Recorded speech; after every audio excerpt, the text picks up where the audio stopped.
And then we got to go through and delete all the old ones. We'll do that later. What, all all right. the posts? The ones that we just did. All right, I just shared. Fucking bitch. I know. Tell me more. It's terrible. All right, bam. Are we back? Oh yeah, because this shit's still on the screen. Okay, let's get this off. Come on. All right, we're back, and here we are. Okay, so let's make this one public. This is hilarious. I thought that, so I was like, man, if I play this video, I wonder if it's gonna get the whole copyright bullshit. If that's gonna swing through and knock us out. But we took a chance. We took a chance and it didn't work out. So here we are. All right. We're back. Why is that back up again? I thought I took it off. Hide. There we go. Okay, we're back. Let's go ahead and retweet again. That was funny. Bam, bam. That was hilarious. I ain't gonna cap. Bam. Okay, 1 second, guys. 1 second. We'll delete that one, and then I'll retweet this one. We got sniped. There we go. All right, we're back. We're back. We're back. Cool. All right, so now we have to run the intro. First pick in the 2021 NFL Draft, the Jacksonville Jaguars select Trevor Lawrence, quarterback, Clemson. Duval, Bangum, Westside, Jayville, Duval, Hustle House, Frank Coley, he real. Duval, Bangum, Billy, Rankin, throw your D's in the air if you're from the Bangum. Duval, Duval, Duval, Duval, Duval, Duval. If you're from a city, holla. Duval, Duval, Duval, Duval, Duval. If you rep my city, holla. Duval, yeah boy, don't them youngins go hard. Swinging it on drop top, Chevy sitting too tall. Jaguar on my plate, on my feet, 2-8, 4-5 on my hip. Set a lame nigga straight. We got the deep swell to go. I can't even dethrone Garoppolo.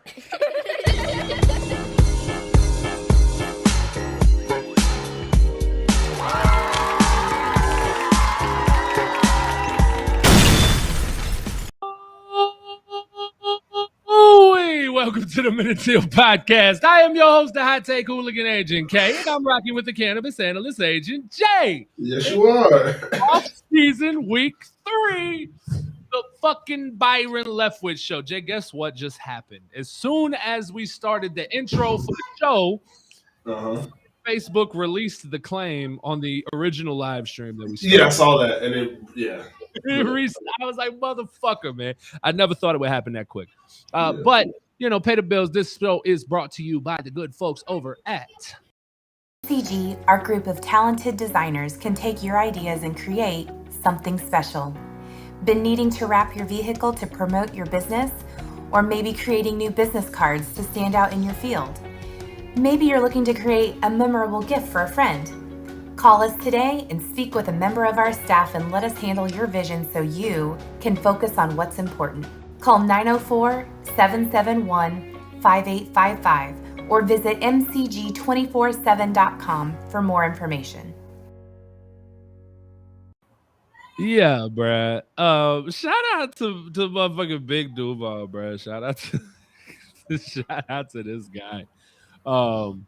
So Big Duval jumped over in that group and decided to tell them, hold on, let's read this. Fuck the admins in this group. Leftwich forever, bitches. Shout out to him, man. Yeah, fuck that group. Fuck that group, man. If it ain't New Era Jags, if it ain't Jaguars, let's go. Watch one of my people's groups, and they're gonna be like, really? Why didn't you say my group? Same old Jags. Yeah, everybody else.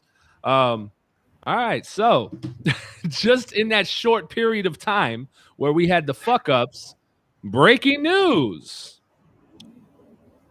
Jags agreed to second interview with Nate Hackett for tomorrow. Eugene Fournette reports. E. Dilla confirms. is blowing up. My text messages, several about God. this, saying that it is true. Yeah, guys, we're gonna end the show, man, again probably because this is bullshit. I don't think that this means that it's not Byron. I don't think that at all. Again, now it goes from the reporting we've been doing for the last 24 hours to now we're just guessing. I came on here with the intention of the whole show just fucking changed.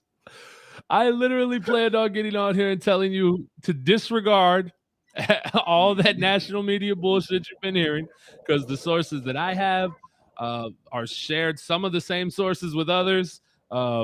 We've all confirmed it's a definite. There's no issues whatsoever. Social media teams are making graphics and getting ready to announce. I don't know where this is coming from or why, but we'll see. We'll see. I would say this, okay? And I was going to say this anyway, so this still falls in line. It would be, what's the right word? Disastrous. It would be utter disaster for Shad Khan and company to pull out of this Byron Leftwich deal. Byron Leftwich was trending on Twitter today. For the first time in his entire life, Byron Leftwich went trending on Twitter. Numerous people around Byron have stated he's taking the position, including Ooch said he's spoken to two guys very close to Byron. They've all confirmed. Everybody around the situation.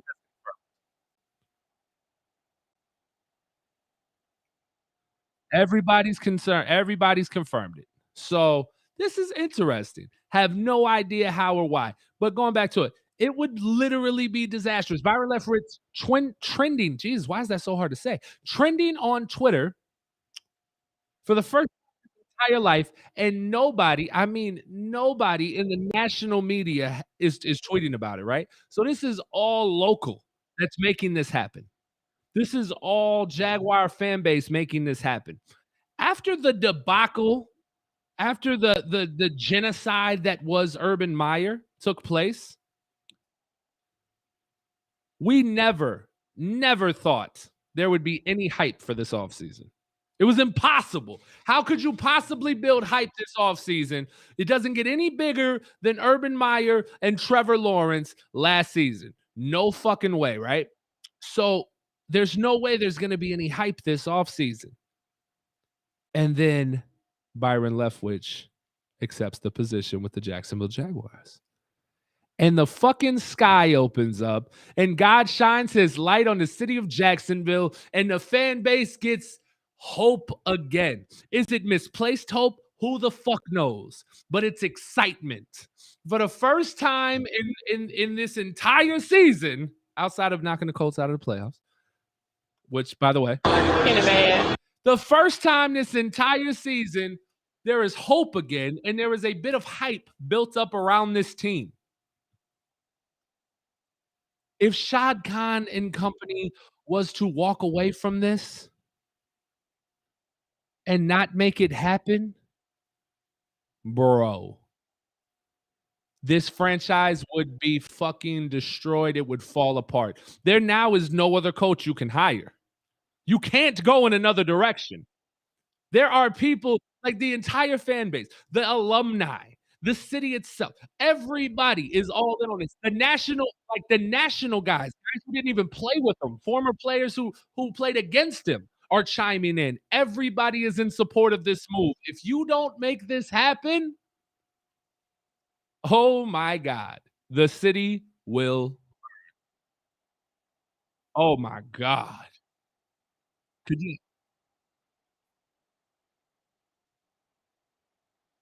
It does. So what I heard is that this is Trent Baalke's last ditch effort to keep his position. When and I'm still going to continue to say when the ink dries on Leftwich's new deal, Baalke will be no more. And Baalke is doing everything in his power to stay in power, which is why when B.O.B. went left, he had to push the Eberflus.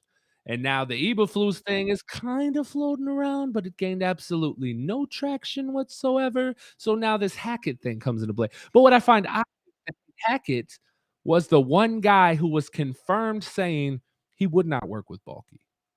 So that's interesting to me.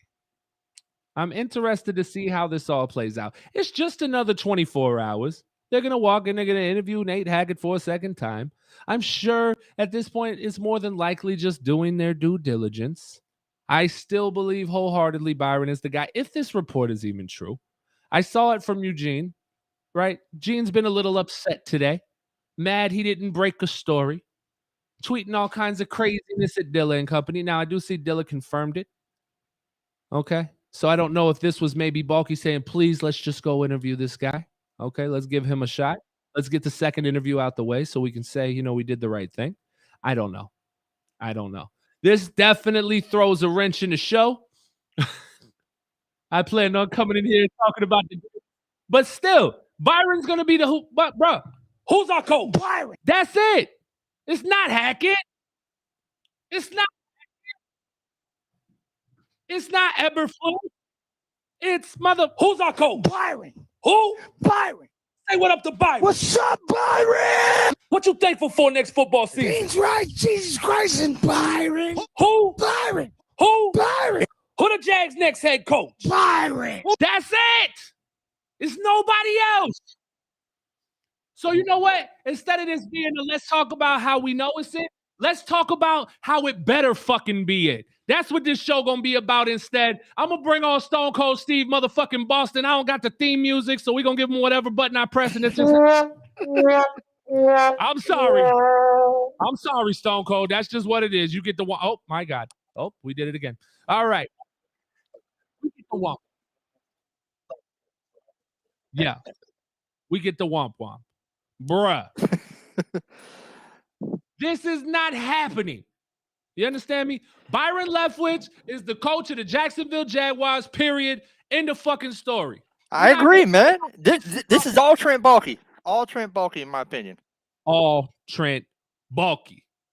Because we all agreed and we all heard from rumors, and I believe you said you got confirmation. For Byron's interview, he had a list of people he wanted. Correct. And I think it's just Baalke trying to get in the earshot. Come, let's try and interview somebody else. Let's try and do the right thing, like you said, supposedly, because he doesn't want to lose his damn job.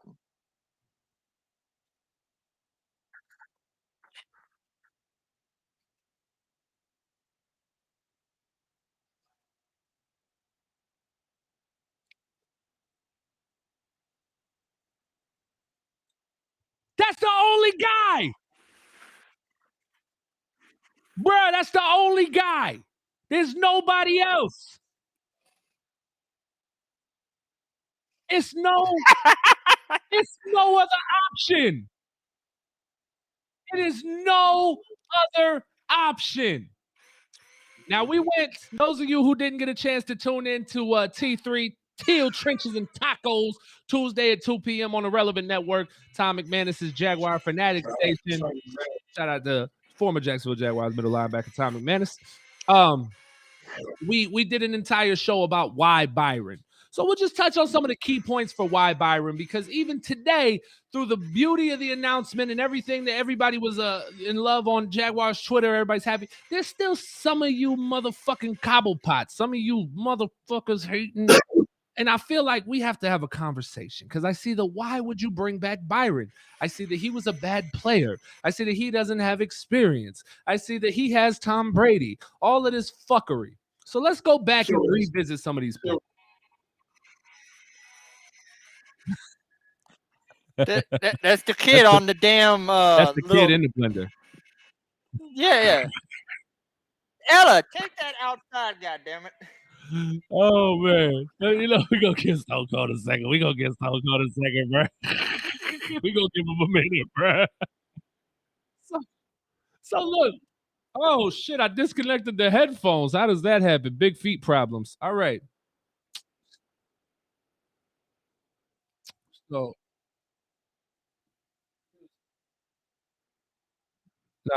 now you good. Yeah. I had that stupid on air button pressed. Anyway, so here's the deal. Okay, this is why Byron. Okay, Byron Leftwich. First round, high draft pick. Plays what position? Quarterback. Most important position on the field, quarterback. In what market? Jacksonville.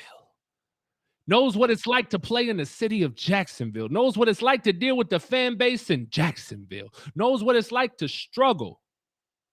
Did I mute Jay? They say you muted. They say you muted. All right, so that's what they said. Maybe because I pressed the button. I don't think that's a person. Oh, maybe. Okay, then we'll do that again. So here's the deal, right? All of those things. Then he goes on and becomes the backup quarterback, right? Backup quarterback where? Pittsburgh. Sits behind who? A Hall of Famer.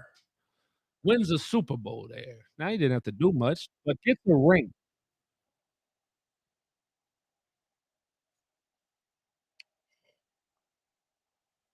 Correct. That's when you start to get the, man, this guy's really gonna be a coach someday. And that's when they started to see it, right, in Pittsburgh as a backup. And then he goes on, he finally retires in what, 2012, I believe he retires. And then a few years later, gets the call from Arians, says he's on the golf course, gets a call from Arians, invites him in, says he wants to talk to him about a coaching position, brings him on out to Arizona where he becomes an intern, gets to work with quarterbacks like Carson Palmer, guys who he was actually drafted with, guys who he played in the league with, guys who he competed against. And now he's working with them, teaching them. This young man was, okay? Then he goes on to be a paid position, a quarterback's coach, okay? Bam. Then we continue on. Is you? No, you're not muted, bro. I think it's because I pressed that button. Because I hear you. So then he goes on. We continue. He gets the paid position as a quarterback's coach. I can refresh my shit, but that should never do that. That's devastating. Oh, wait. Okay. We're still here with the same people? Yeah, fuck it. I started back up. Okay. All right, cool. It says we're good. All right. So it says everybody's still here. All right, great. All right, let's go. So we continue on. He gets the paid position. AT&T internet. No, he switched to Xfinity, bro. He gets the paid position as quarterback's coach, bro. We get that.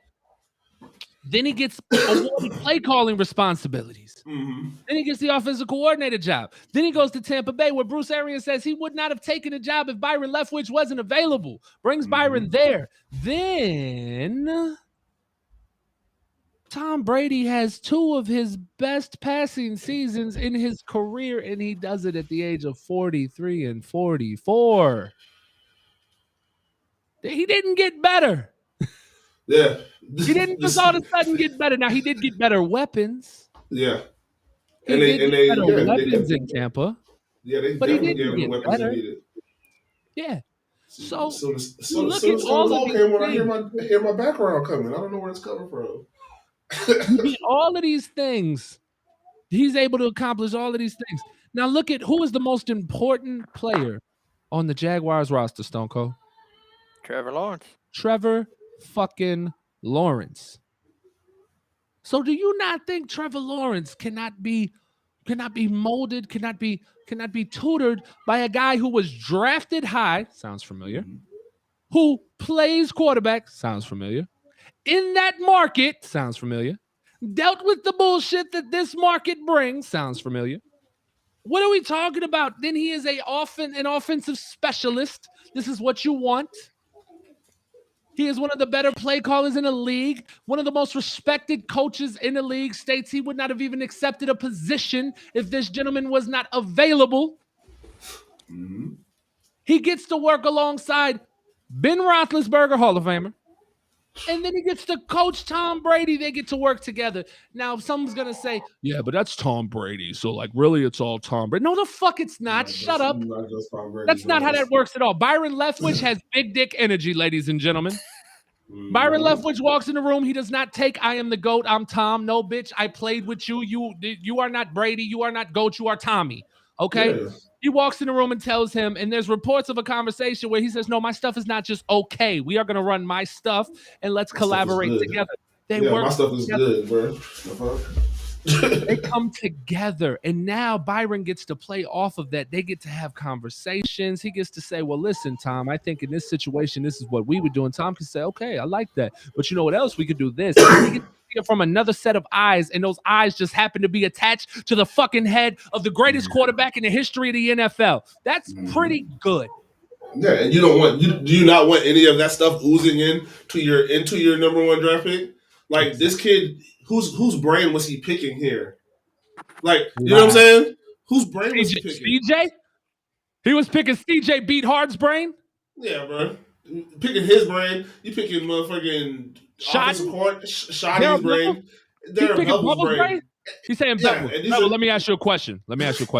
What do you feel we should do on the goal line in a big game, right? Stick with me here. Yeah. When we have the number one running back, power back in football in the backfield, what should we do? Throw it? All right, say less. Yeah. What? What are we talking about? Easy call. Stop it. Stop it, I say. You know what? We're on the 2-yard line. Let's go in the shotgun, and you know what? We're going to throw it. Let's go. And we saw that. And we saw that this year a lot. So a lot. Instead of having 4th and inches, you have a 6'6" tall quarterback. Lean forward. No, we're gonna line it up in a shot. No, we're gonna line it up. We're gonna run read fucking option. Yeah, running RPO. Exactly. Play calling got better up to earth. Man, that shit was trash all year. God damn, motherfuckers. We see receivers every week. We just watched this postseason so far, and everybody's not Tyreek Hill. You know what I'm saying? Like nobody's Tyreek Hill. Guys are getting open. And that's their offense and their scheme is how they're getting open. It's not because they're just burners. No, they're getting open. Did you actually hear Urban actually on a podcast say Sanjay Law was a completely bad hire on his part? I heard that, and I saw the report stating that Urban told one coach that he was he never should have hired him and he should quit the profession. And I'm assuming he was talking about Sanjay. Some people thought he was talking about. I need to leave. I need to wait for that. I didn't hear because is this the same thing when he was talking to that guy? Yeah.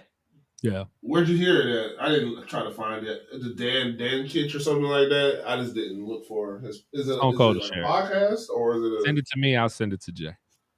I got you. Or you can tweet it to Jay. I don't know if I have it on me, but it was like a Dan Kitch show, and he was like expressing everything and all that BS and whatnot, admitting I couldn't handle losing. I tried to prepare myself, but I couldn't take it. Sanjay Law was a bad hire. Who's our coach?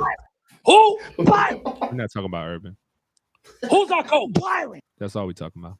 All right. But no.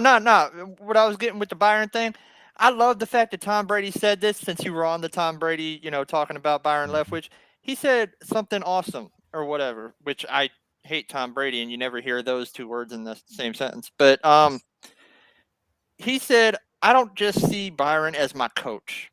I see him as a fellow player that played the position. We both are seeing the same things. Mm-hmm. I can bring my questions to him. He can bring his questions to me. We're talking as friends, not coach and player. Which is super important. Sean McVay said something early on after the Matthew Stafford trade. And he said, I didn't want a student. I needed a partner. And that's exactly what this new dynamic in the NFL is. The time for the authoritative gridiron drill sergeant, that's come and gone. Like soon enough, Mike Tomlin will be out of the league. The Bill Belichick style coach, the Bill Belichick style coach, they're going away. Brian Flores dug himself a deep hole in Miami. People were shocked when he got fired. Then you find out the type of coach he was, and you say, yeah, it's probably not going to work in the league anymore. It's just not that way. It doesn't work anymore. The athlete, the young athlete, the star athlete, they're motivated differently. And you can call it soft and whatever you want to call it, it's not going to change. This is the direction the game has gone. These coaches are a lot like these parents out here. They're friends. to their student, to their player, to their kid. They are not the same. It is a very different world you live in. That's So a messed now up thing. Trevor Lawrence has an opportunity to have a partner in Byron Leftwich. Which, like I said, that's not the word. Like in parenting, that can go.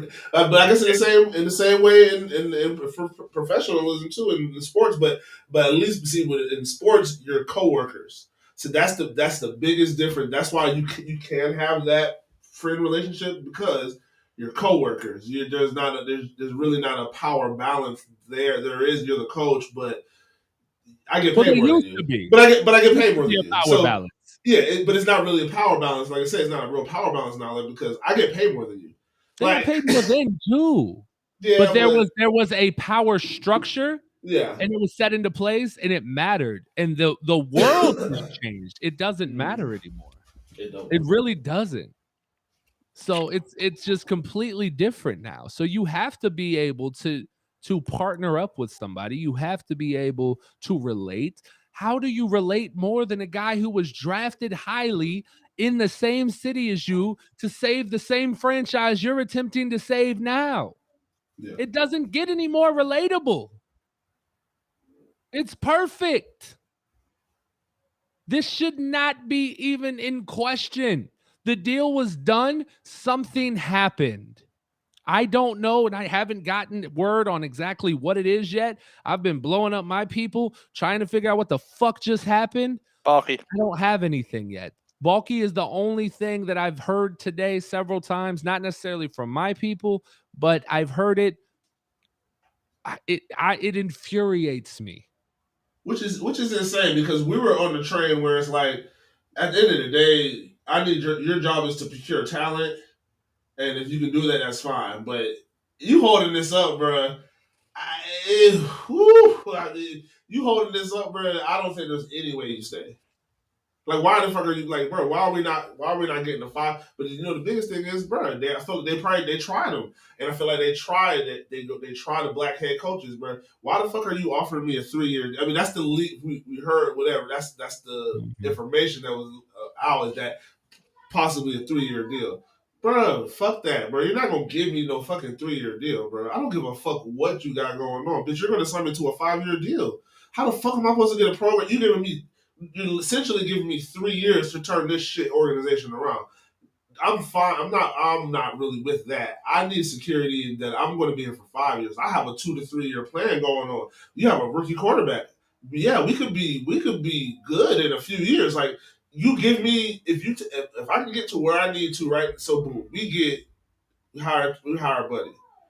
You go out there with this team. We got one. We're just one draft removed. Now we're gonna get this next draft. Whatever we do in this next draft, we go into this season. We got 17 games. If we go out there and win 7-10, if we go 7-10, that's kind of. I feel like that's kind of like the ceiling. And then that next year, I mean, not the ceiling. That's kind of that's the base. That's the bottom floor. I think 7-10 should be the bottom floor for that, right, for your team. But that's the lowest that you should be. As in that second year, you should be in that 9 to 11 win games, hopefully. But I mean, it could take 2 years to get to the 9 wins. We could be getting 6 wins 1 year, and then that next year we go to 9. So it's hard to know what exactly can happen, but at least got to set a baseline of what this team can be, and 3 years isn't enough time, bro. Right. In my opinion, I could see if he gets what he needs, he talks his way and gets his power and however they want to do things. If next season Byron's coach and he gets 6 to 7 wins, but the losses, they were all competitive. We didn't get blown out. This team played a hard 4 quarters the whole game.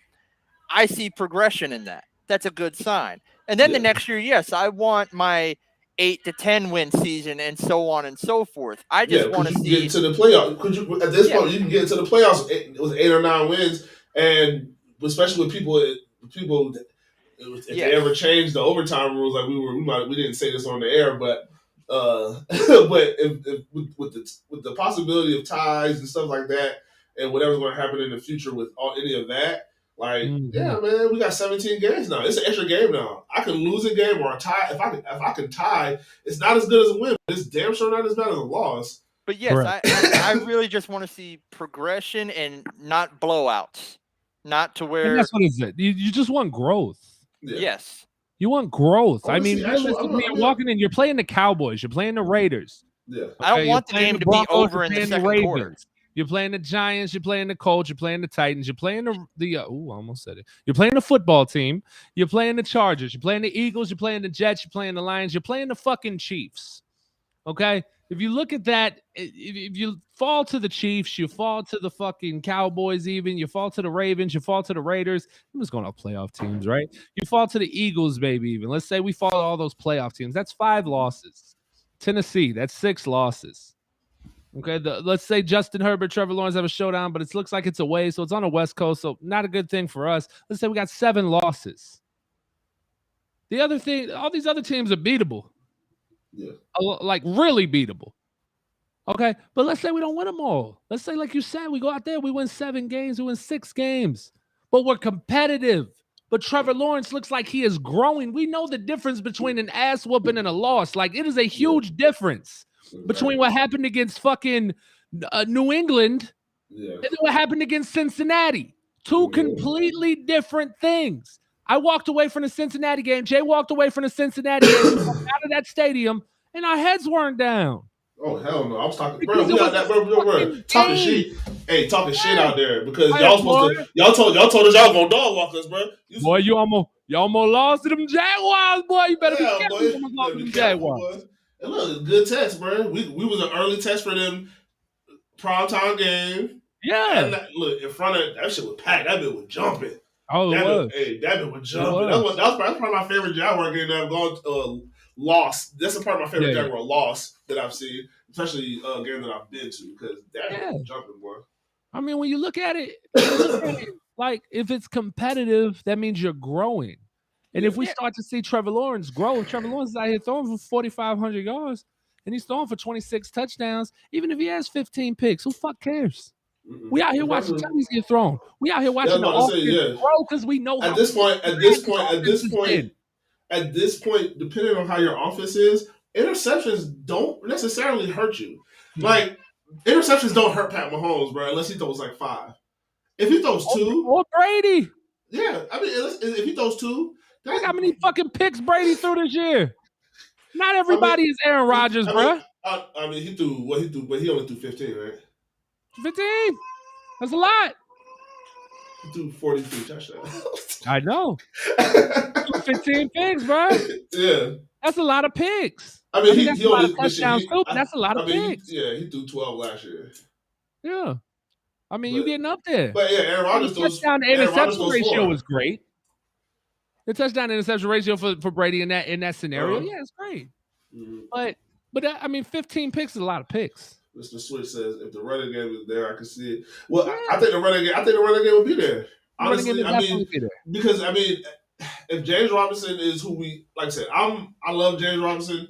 I'm not 100% sure he's the long term back, like number 1 back, just because I just think he lacks the speed. But James Robinson should be back fine. I mean, if watching Cam Akers. That Achilles, right? I don't know if this is the same exact injury, but he had an Achilles. Just different, person. Yeah, but he came back. It's been, 4 months, they said? 5 months. 5 months? So, I mean, shit, we're 2 months removed from his surgery. James Robinson should be good to go game 1. Travis Etienne should be good to go game 1. I think, and I don't know if I draft another running back. You probably do, just to have even, you have 2 injury-prone guys. You have 2 injury guys in front of him right there, so I'll probably draft another running back at some point. But I think the running game will be good. I think that'll just keep it a little more balanced so he can just throw, man. Trevor had how many attempts this year? Yeah, what? 500, 600 attempts? Yeah. Yeah, so... Oh, this year? 7. Yeah, I thought it was 7. No, that's Tom Brady. That's at Trevor. Oh, Trevor, yeah, 600 plus. Yeah, so 600. I need him to just keep having 600 plus attempts, and I think we could run the ball fine. But I think we're going to be trying to have a 4,500. Yeah, we got to air it out. But the running game going to be straight, though. I think. I saw a post here from the O-line guy. Shout out to Frank. He said Shaw's just trying not to seem like he's rushing things again. That's the only thing that makes sense, and it does. That does make sense. When I don't hear it from a reputable source, I try not to speculate too much because then it's just gonna piss me off. Because I know how I would do it, and I feel like the way I would do it is the best fucking way. That's why I said that's the way I would do it. I don't come up with an idea and it's not fucking good to me, right? Like exactly, it's your opinion. It's my thought process. So it's like this would not even be a fucking question. This is not even a question. Like you do this and you do it quickly and you get it done because Senior Bowl is what? Fucking Saturday? This weekend, yeah. I was just watching NFL Live and they said this Saturday, 6 p.m., like practice or something starts. Something starts this weekend. It's right around the corner. Yeah, we don't have a coach. You don't have a coach. But then again, and I was talking to somebody earlier, nobody. Yeah, nobody's hired anybody. Next week. Yeah, so next Saturday. Was coverage start this week or something? I have no idea. It just says Senior Bowl is February 5th. So I'm assuming practice probably starts this weekend, or they arrive. Yeah, something like that. Yeah. So coverage probably. I think everybody's just waiting. I mean, I guess everybody's holding. So I mean, you've got Miami, you've got Houston, you've got the Giants, you've got the Vikings, you've got the fucking Raiders. Oh wait, the Cowboys now. Is that true? I saw a tweet from a verified tweeter. Hold on. They ain't fired McCarthy. I gotta confirm before I say anything else. Hilarious. Because somebody was like, Sean Payton's retirement ending early. Pardon my take. They tweeted out from PFT. Mike McCarthy has been fired as coach of the Cowboys a year from today, minus 2 weeks. Oh. Slick motherfuckers, bro. Oh shit! Almost had you. Yeah, well, no, because there was several other tweets going around, graphics and everything, and I just didn't really look into it. I saw it in passing. I was too concerned with the Byron thing. So no, Mike McCarthy has not gotten fired yet. They are predicting he will be fired next season. Yeah, man. I guess we can wait a little while, but I don't know. Fuck that. We got some people here. No, you got Raiders. You got Raiders, Broncos, Giants, Vikings. Saints. Other than the Byron news, we probably should have started today's episode off with, man, rest in peace to Kobe Bryant and Gigi Bryant, man. It's been, Jesus Christ. Yeah. Oh, man, on the anniversary, man. It's been wild, bro. Damn, that's why they should have made the Byron news official today. They would have shined some light on such a dark day. Yeah, man. Shout out to Kobe, man. But yeah, man, we can get back to it. Yeah, JSP, I believe. JSP says Byron only interview with Chicago, right? That was the only other team I heard. Yeah. And Ryan Poles seems to have either Eberflus or what I hear is Jim Caldwell. But but now there's this huge Dan Quinn push. They say he had an interview today. It was great. I don't know what's going on there. I think Dan Quinn's going to get it's either Quinn or Hackett's going to get Denver. That's it, yeah. Everything just froze up again. All right, we're good. Yeah, I don't know, man. It's a fucking. But I love it, bro. This is what the offseason is. It's exciting, bro. Everybody has everybody excited, bro. Yeah, this was the best move that Jacksonville could have made, and they were very smart. They let it build itself. They let Twitter do great things and build this hype, and the fan base is excited. Don't be stupid here. Mm-hmm.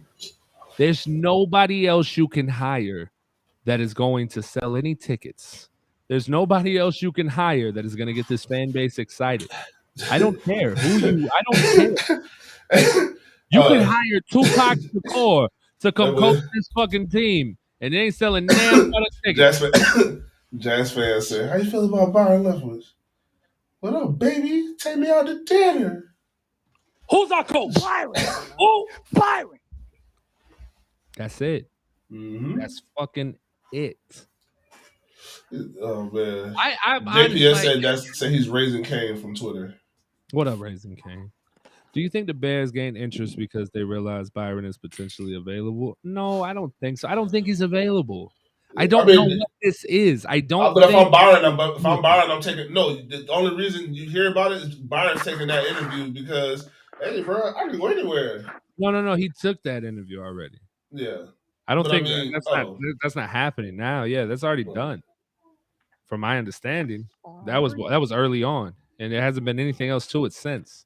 But no, I mean, it just upsets me that we're going through this. Mind you, I understand that, take your time. I get it. You want to make sure you have the right guy, but everybody's not stupid. We know Balky's trying to push to keep his job. We understand that, like, all this is just a front or whatever. I mean, everybody in Tampa is kind of regarding that, hey, he's looking at staff members already. It's already a done deal. They're just trying to figure out some minor details. Yeah. So, I mean, like I said, I think it's just technicalities still, and they're just not announcing it yet. I felt like it was money. Well, somebody, I don't know, but I think it could still be in here. Somebody wrote that it said NFL doesn't want any big news during the conference weekend, so possibly Monday. I'm not waiting till fucking Monday. I'm not fucking doing it. They're gonna get this shit out the fucking way, bro. Listen, I cannot wait till fucking Monday. They have got to get this shit going. We cannot do this. Maybe they do it Sunday night. It's got tomorrow. You do this little play ass interview with Hackett for whatever the reason. You bet not fly. What's the over under on days before they make an announcement? 36 seconds. I give them to Friday at the most. It's gotta be. I was gonna say Friday. Yeah, Friday at the most. We're all in. Now remember, I said we'd have a press conference by Friday. I mean, this is fucking not good. If Nathaniel Hackett sits his fucking pasty pale caucus ass in a seat on that fucking PJ, I'm gonna lose my goddamn mind. He better not sit a damn seat on the PJ. You understand me? They better not fly the PJ out for no Nate Hackett. Nate Hackett needs to fly his own. He got paid his own way. And I put it like this: the one downside, the one negative thing is the thing that one of the biggest things that he could be thinking in his head too is like, hey, bro, like people say we talked about, he remembers how it was here, and he might not want to deal with that. It wouldn't have got this far though. It wouldn't have got this far. I don't think this in any way, shape, or form has to do with Byron. It wouldn't. Bro, they had a 5-hour interview. 5 to 6, I believe it was. That is crazy. That's not a normal interview unless you're like literally trying to put ink to paper. Yeah, like that's next level. I don't know what this Hackett shit is, but I'm telling you, they better make Nate go on Expedia and book a JetBlue to Jacksonville. We're not flying you here. You cover your own gas, bitch. You can come to the party, but you better not drink none of the refreshments. Sit the fuck down. Let's have a conversation. Let's do you like B.O.B. 2 hours and you out the door, hop back on your Spirit and get the fuck back to Wisconsin. Don't come here with that shit, bro. They better not. They better fucking not. That's a youth pastor.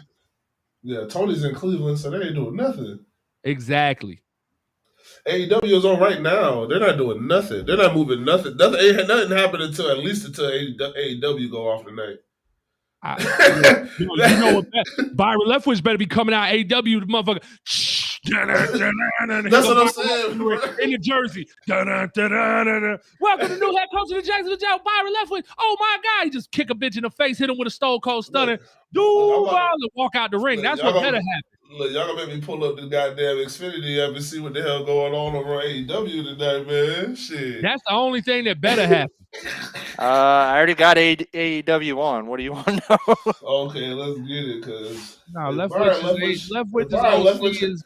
I feel like that's the best. I feel like garbage. that would be the best. I feel like that would be the best way. Why would you not announce it that way? Yeah. You own a wrestling company. Why not? Well, his son owns it. Why not bring? Yeah, your son is a part of the fucking organization.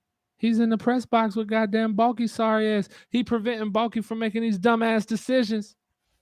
Why not? Bring Byron out on AEW. Ain't it a pay-per-view tonight? Something special, ain't it? It ain't a pay-per-view. Yeah, it's like the beach or something. I forget what they named it. It's not a pay-per-view. Go. First of all, how you gonna have a beach pay-per-view in fucking Ohio? Bro, I think it's like satire, bro. I'm guessing, bro. You know what I'm saying? It's not just a. This is satire. Interviewing Hackett is satire. Exactly, bro. It's January, bro. Why would anybody be at the beach? Oh, UCF doing one too. Huh? Get that shit the fuck out of here. What? I say UCF's doing a Byron Leftwich updates cast too right now. Okay, that's what's up. Shout out UCF. Shout out UCF, Jay. Yeah. But we started first, UCF. Oh, hell yeah. No, bro. I'm serious. Like, why would you not? Why would you not partner that up in some way, shape, or form? Do it on national television. Nobody else can do that. Do the shit that nobody else can do. Yeah. Flex. Like, if you can't walk a candidate in. Yeah, you can't walk a candidate in and be like, hey, how you doing? Shad Khan, nice to meet you. Take a look at all of our Super Bowl trophies. Would you like to add to that? Would you like to be a part of that? By the way, check out our state-of-the-art facility. It's beautiful, right? Do you see the giant torch up there? Oh, no, sorry. That's Las Vegas. You can't do that. Oh, well, look at the wall. These are all the Hall of Fame. No, you can't do that. So fuck it. Use the AEW platform.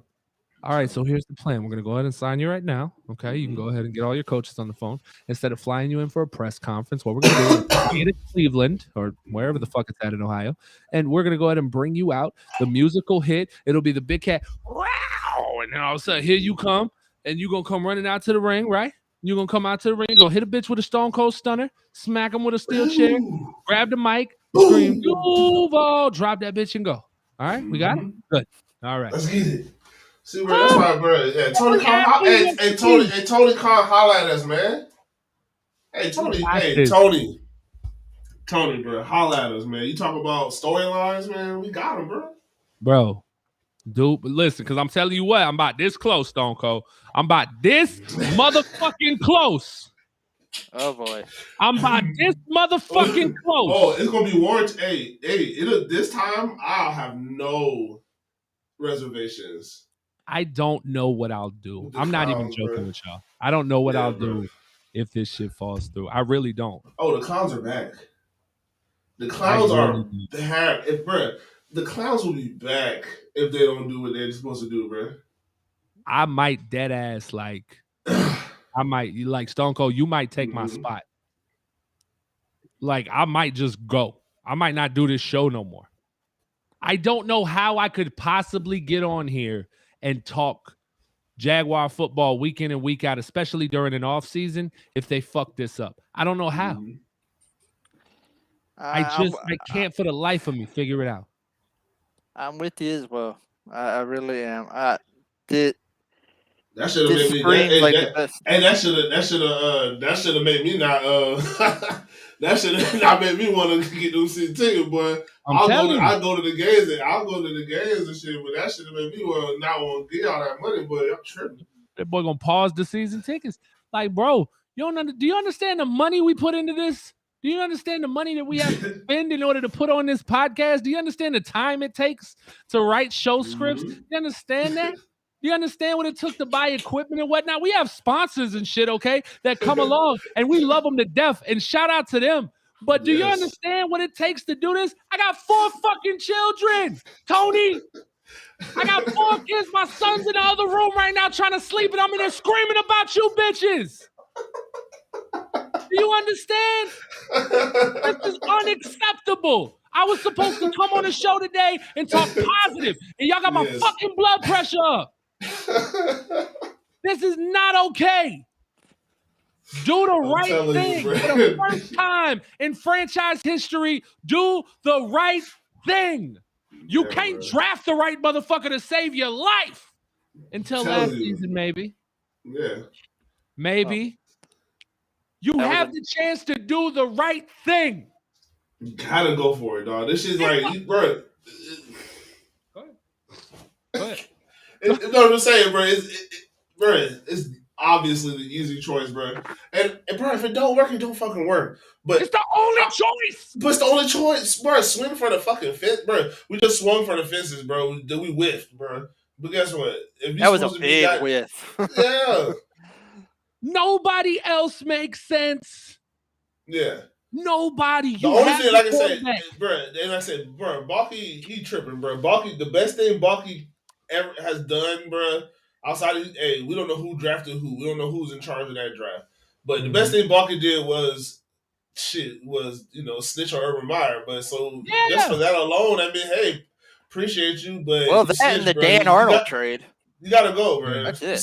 You snitch, bro. I appreciate the information, and you know what I'm saying, but you're a rat. You're a rat, bro. You gotta go, bro. You're gonna snitch. You're gonna be a rat like Trent. You're a fucking rat. Shout out to Hottie, man. Don't be a fucking rat like Trent, man. Shit, bro. There is no other choice. There is not a single other candidate that makes as much sense as Byron Leftwich. None whatsoever. So this should not even be a thing anymore. Like, I get it. I really get it. Like, I have sat on this show and given some takes that were fucking terrible in hindsight.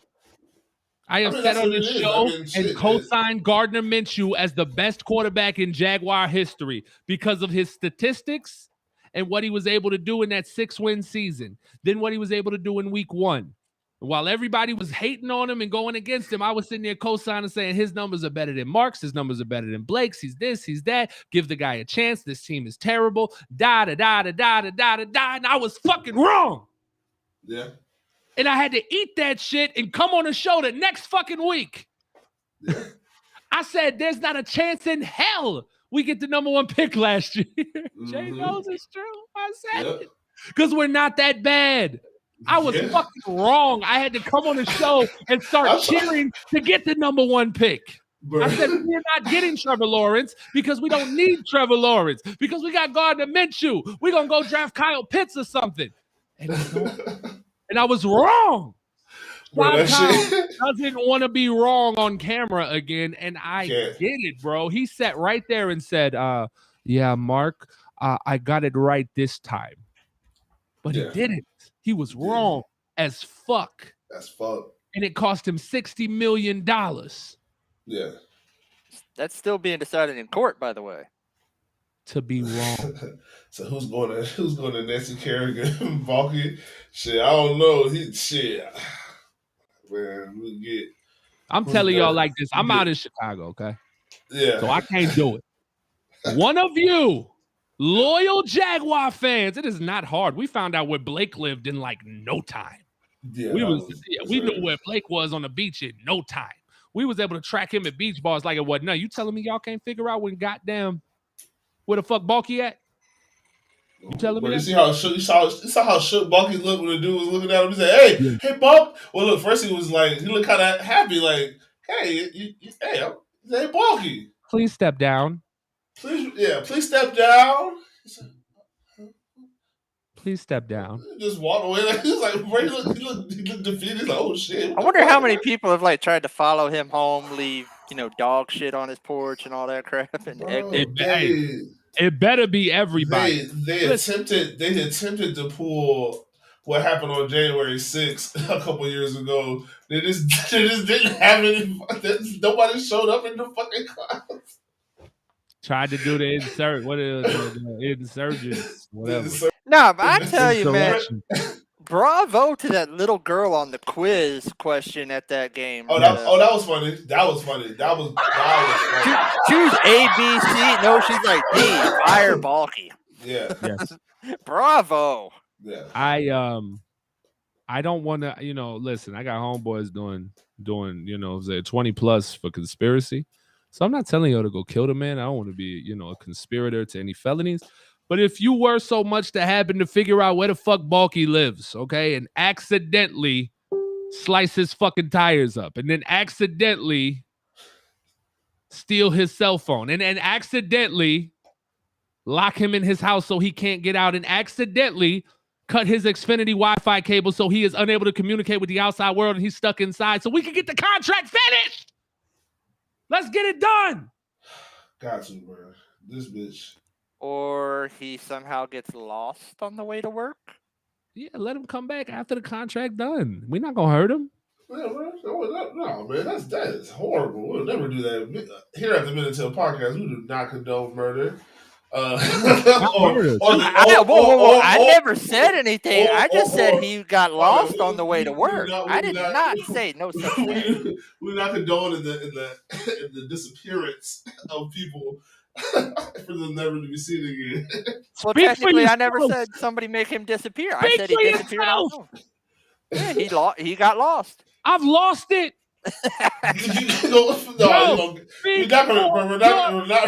We're not gonna Gabby Petito fucking shirt Bulky, bro. Bulky Patino. Bulky gotta go. Somebody take him to Utah. This shit has gotta happen. Bulky Patino right now. Bulky Anthony. I don't give a fuck. Bulky Corbin. Get this shit over with. Listen, where's Corbin? Where's Corbin? That's hilarious. Where's Bulky? Get it the fuck out. You're telling me out of all these motherfuckers in Jacksonville, you rapping about killing everybody in the goddamn city. None of y'all can't say Bulky got popped. We can't get this shit out of the fucking way. This dude is in here ruining the franchise right now. Oh, somebody gotta diss Bulky, bro. Oh my God. Run a fucking commercial, man. Run a fucking commercial. Cut his brake lines before he gets in the Whoa! car. You can't describe it. Run your fucking commercial. I'm kidding. Hey, Jacksonville. One of the best parts about living here, being able to entertain outdoors year-round. But in order to do that, you have to have the right setup. Whether you need to protect the little ones with a privacy fence or go all out with a new deck, built-in grill, fire pit, seat, you get the picture, right? There's only one guy to call, and that's my guy Jalen over at Anchor Fence and Deck. They are the best in the business. Call for a free quote today. 904-859-5481. Mention Min and Teal and get a discount on your install. We all need somebody to hold us down, and nobody holds you down like Anchor Fence and Deck. Check them out online at anchorfence-deck.com. That shit ain't even make me smile, bro. That's like the dopest fucking commercial I've ever done and didn't even make me smile. It would be tragic if I chose this parking lot of the stadium to have my big rig break down to where it won't move. Only until the contract is done, then it will move all of a sudden. Yes! Father Trucker 904. Your big rig needs to break down in Bulky's driveway. Block the fucking Mercedes or whatever the fuck it is you're driving, right? You're looking for your next delivery. Oh, he definitely drives an Audi. Dog. He definitely drives an Audi. He got to live in Queens Harbor, right? He does, right? Because wasn't that where Urban was? And didn't Bulky move in the same neighborhood? Oh, you ratted on him and you're his neighbor? Take him out on a Gruber trip in the Atlantic. Big fish shit happen. I love Florida. I love Florida. Shout out Jeremy, man. Oh my God. This shit is terrible, bro. I am so frustrated right now. I have spent my whole this was a terrible day, y'all. You don't understand. Like the shit I dealt with at my grown-up job was fucking terrible. And then I come, but the only hope was I was just all day on Twitter, all day. Like, yes, we're good. We're good. Something to be thankful for, something to be hopeful for. I'm making plans for Las Vegas. We're going to the draft. Min and Teal podcast at the draft. We got plans. We're going to do big things. We're ready to fucking go. I don't want to go nowhere for this team right now. Until you, I swear to God, oh my God, if you fuck this up, I'm not going to Vegas to fucking cover this team. I'm not going either, bro. I'm about to say my bread. But Daddy, he said we were going to Vegas. Fuck Vegas. Daddy's not going to shit. No fucking you, bro, way. I'm not dropping no cho on it, bro. I want to go to Vegas, bro, but I'm not dropping no cho on it that big. Like, not a chance, bro. Do you understand? Like, first of all, let's talk about respect. Do we go there, or do they come here this year? Where? We said they come here. Yeah, it's a home game for us. Okay. Bro, let's talk about some respect shit, right? Let's talk respect, Jags. Let's talk respect, bro. Jalen, do that. Let's talk. Jalen. That's Jalen, y'all. Jalen Free. Look, right here. That's Jalen, right? From anchor, fence, and deck. That's Jalen right there. Jalen, I need a fence built around Trent Baalke's fucking house. Right around the front of the house. The whole perimeter privacy fence, 15 feet high. Do it like the wall around Mexico. Trump that motherfucker. Cover that shit up. Build that wall. Build that wall. Cover that shit up. Y'all do this for a living. Go do it. Handle that shit, Jalen. We ain't got time for this. I got a roll of paper towels. I'm about to throw it in the crowd. Leave me alone. But we're not spending no money on these motherfuckers. I promise you. We're not spending no money on these motherfuckers. Yeah, bro. I promise you. If they fuck this up, it's gonna be the minute. Listen. I'm a Laker fan. We could be the minute NBA podcast. I'm not doing it. Like, bro, do you know? Do you see this shit? Do you see this shit? This Teal. No, bro. Oh no, bro. We're in too deep, bro. They gonna continue to feel. They gonna have to feel our pain, bro. Y'all gonna tune in every week to hear me go the fuck off. Me and Jay just gonna be snapping every single week. Goddamn right, man. Be cussing out Matt Eberflus. Oh my god, bruh. Don't even. Who? Matt. Height Eberflus from. Ain't no much. Hey, boy. Ain't no way, boy. Ain't no way, boy. Ain't no goddamn way, boy. Ain't no way, boy. Ain't no way, boy. Boy, ain't no. Oh my God. There's no chance. I mean, none whatsoever. The only thing I can think of is the Southern Baptist community in Jacksonville. The older ones now.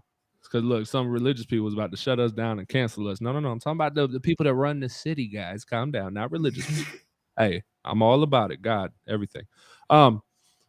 They called Shad up, maybe, right? They was like, hey, listen, we can't have a brother coaching this team. Okay, we can't do that. We can't do that. We had that for a couple of games. Okay, Mel, didn't work out too well. We can't do that. We can't. Is that what happened? Like, if somebody told me that's what happened, I'd be like, okay, I get it. You know, the South is still fucking racist.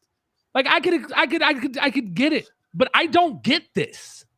Like, I don't get this. I don't get where this came from. I don't get why this happened. None of it makes sense. Like, you have no idea. You guys have no idea the deep, and I'm about to use the Urban Meyer naturally, the deep dive I did last night into sources. The people I contacted. I have friends who have sources. I myself have sources that work for the organization. We all have who we know. We all have our people. I had a screenshot, sent it to Jay, showed him, bruh. I said, don't release this to anybody, but look, this is for you and I.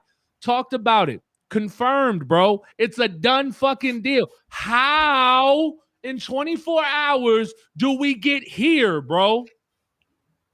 How do we get here? Like, that's the thing Bulky don't even understand, right? And Shad don't even understand.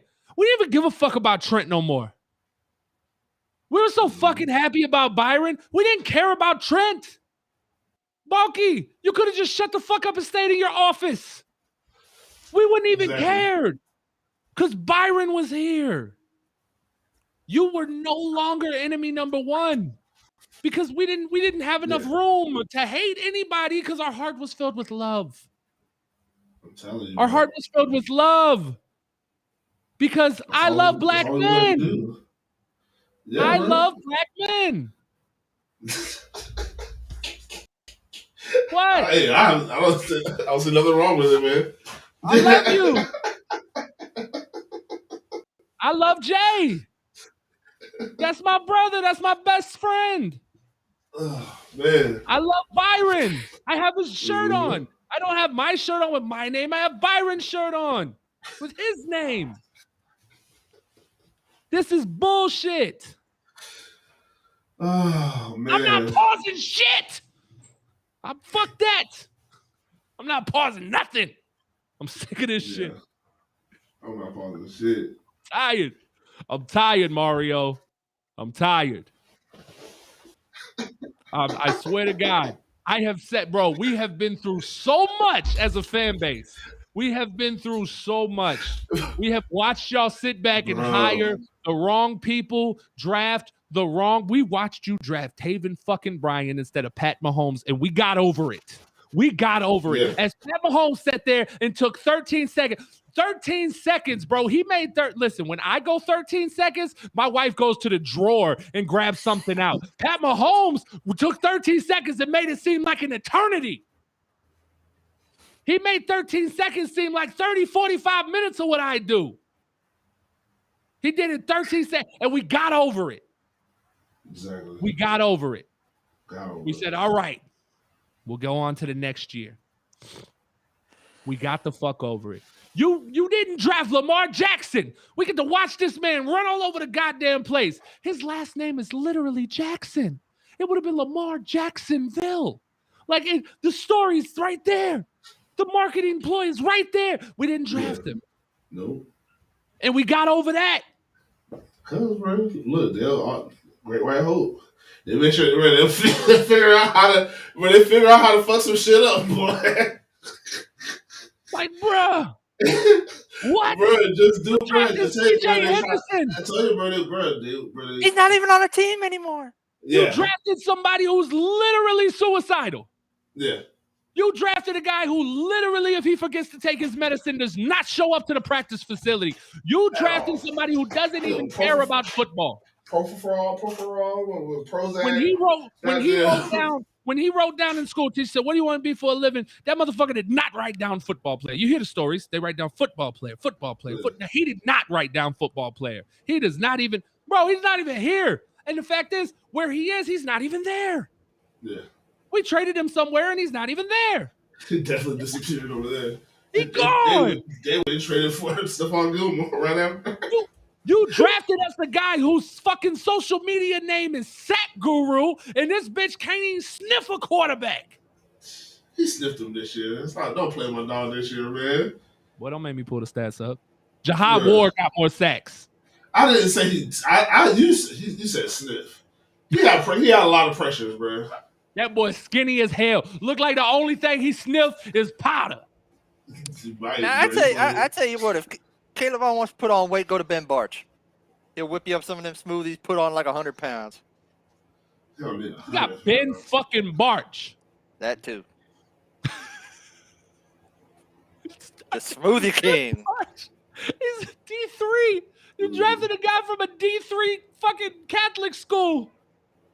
And he's now a starter. That's how bad this team is. You have a guy who went to a D3 Catholic, stone cold. Bro, after your injury, you could have played at a D3 school. I got some, bro, if I could forge some eligibility still, I could go walk on at a D3 school right now at 33 years old and beat everybody's ass.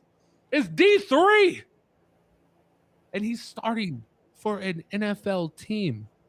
And we've watched it. This isn't because like no D3 guy can do this. Okay, it happens. But we've watched Ben Barch literally get, oh my God, bro. I have watched this guy get run through like Kelly Joe in the back alley at Beechwood, bro. Like, don't you fucking tell me that Ben Barch is a quality starter, my guy.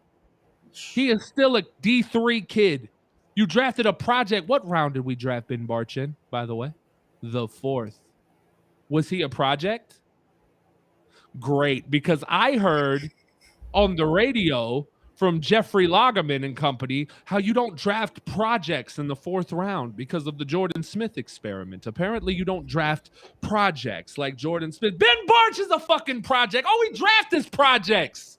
We need to go draft some people from the projects. Then we'll get some. We got no speed. No, you got to do what Jay wants, man. He wants corn-fed boys. That's Got to on go the out into the line. cornfield and get some big old white boys That's on the tossing around the line. hay bales. Yeah, that's on the line, but shit. That's on the line, bro. Yeah. We need boys straight from the projects out there, skill positions. Instead, I don't deny that. I need some people you who were running referring to Ben I need Barnes, some so people, I meant I need some people who running from something. yeah. Yeah. They passed Yeah, that's what I'm the saying. dog, the police, rival gang. I don't Yeah, care. man. I don't care about their character. Go get them. Go. Let's go. What are we talking about? Questionable character, apply.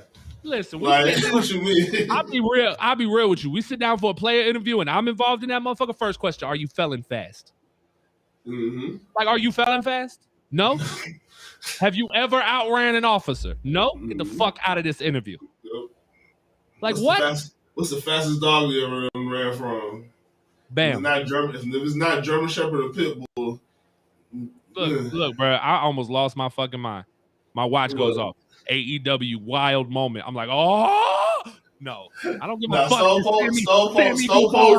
Stone Cold's watching, so he has it on.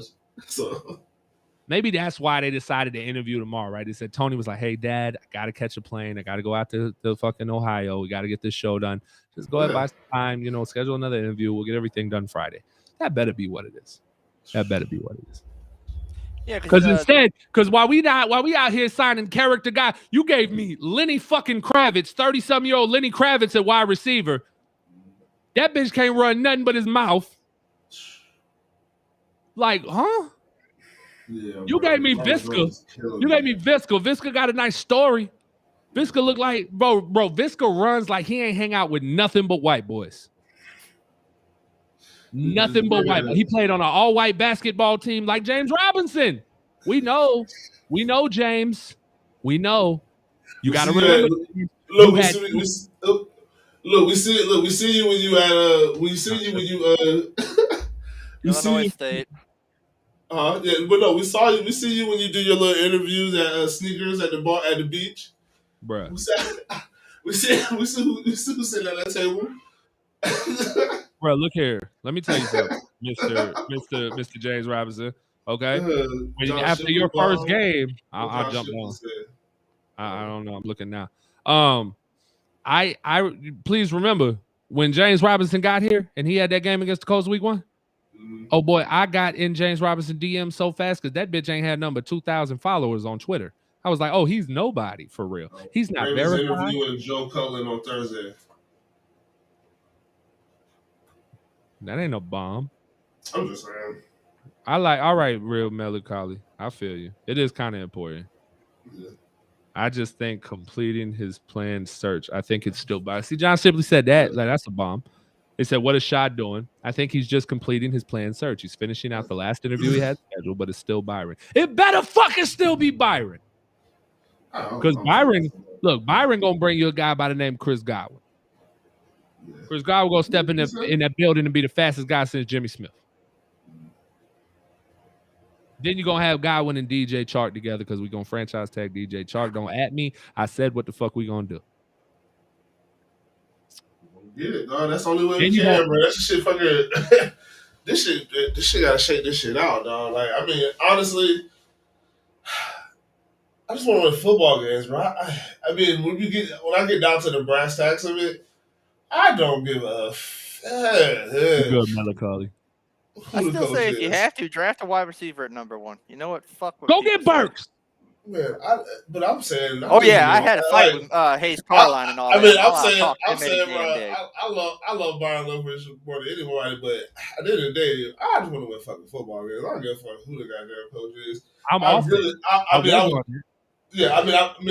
want him to be the coach, but I just want to win some fucking football games, bro. These bitches been sorry, dog, for most of our life. So we got whatever we got to do to be good, bro.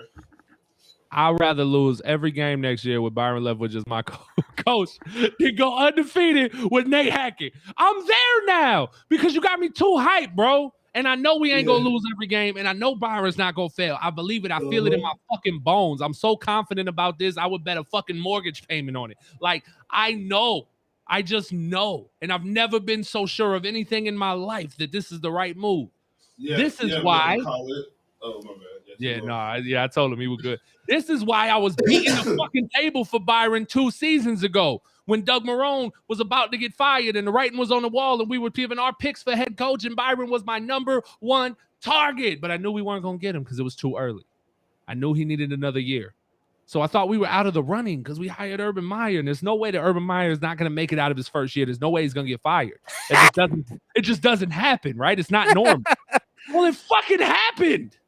God shined light on the city of Jacksonville and said, bringeth hometh thy son. No, because Balky snitched.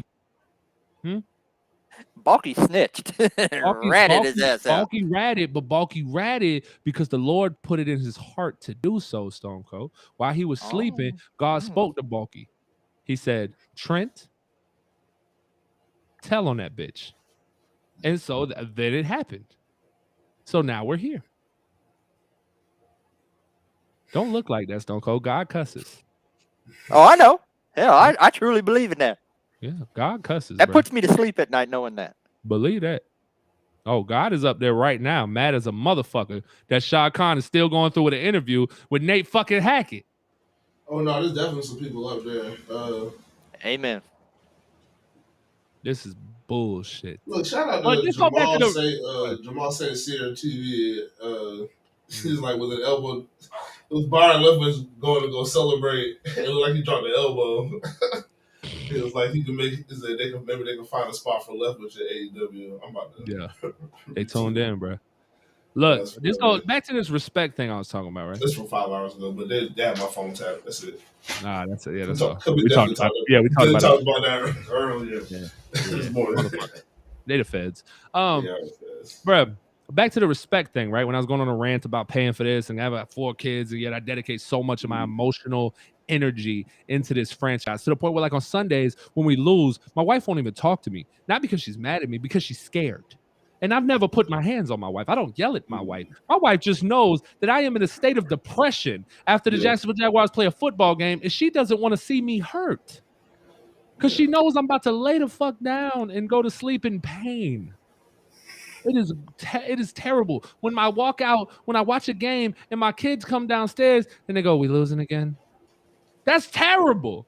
When my son goes, "Dad, we don't win a lot, do we?" I have to deal with that as a father. How do I tell my son my job is to put him in the best position to succeed, yet I made him a fan of a team that can't win a goddamn game? I'm telling you, dog. So back to the respect side of things.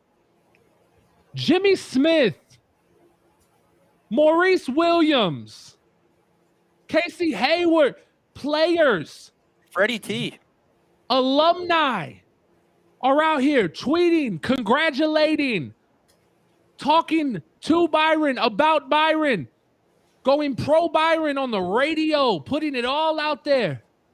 Uche, former teammates, former coaches, everybody. And you don't care? You gonna fucking cuff the news and go interview this? Are you out of your mind? Do you not respect these guys? Like, bro, I'm not, listen, and I know that sounds crazy. Like, so wait a minute, you're telling me that because some guys tweeted that should influence the hire? No, I'm telling you there shouldn't even be a question about the hire. Exactly. The hire is made. Bro, look here. You paid that old ass gentleman who kicked people who he don't like. You paid him $60 million to come to this bitch and get total control. And he came in here and did what every other, I ain't gonna say that, gentleman that looked like him do. Yes, the fuck I'm is. And he made everybody else do all the work while he sat with his feet up sipping sweet tea. Should I get another mint julep? You hear me? Yeah, 22 seconds, yeah.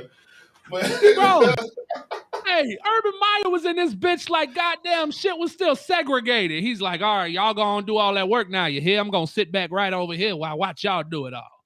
I'm gonna turn my cell phone off here at 5 o'clock and leave. The plantation better be okay when I get back.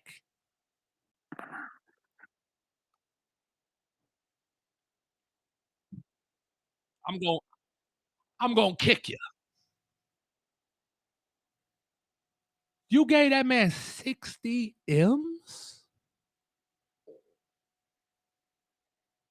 Byron Leftwich is everything you need in this city.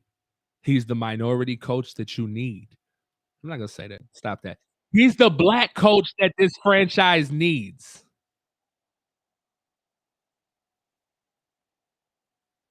No, I've heard that all of that news regarding the potentially not getting it is simply to save face for Shad Khan. He had to give every penny. That's what I was told.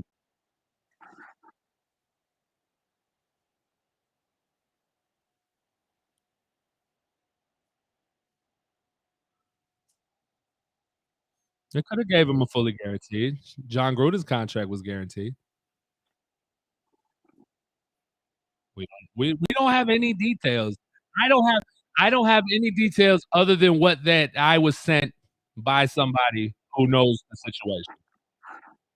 I didn't get the years. I think they're arguing over because I think Shad Khan put an out in the contract if said coach did something wrong, and I think that's what the lawsuit's over.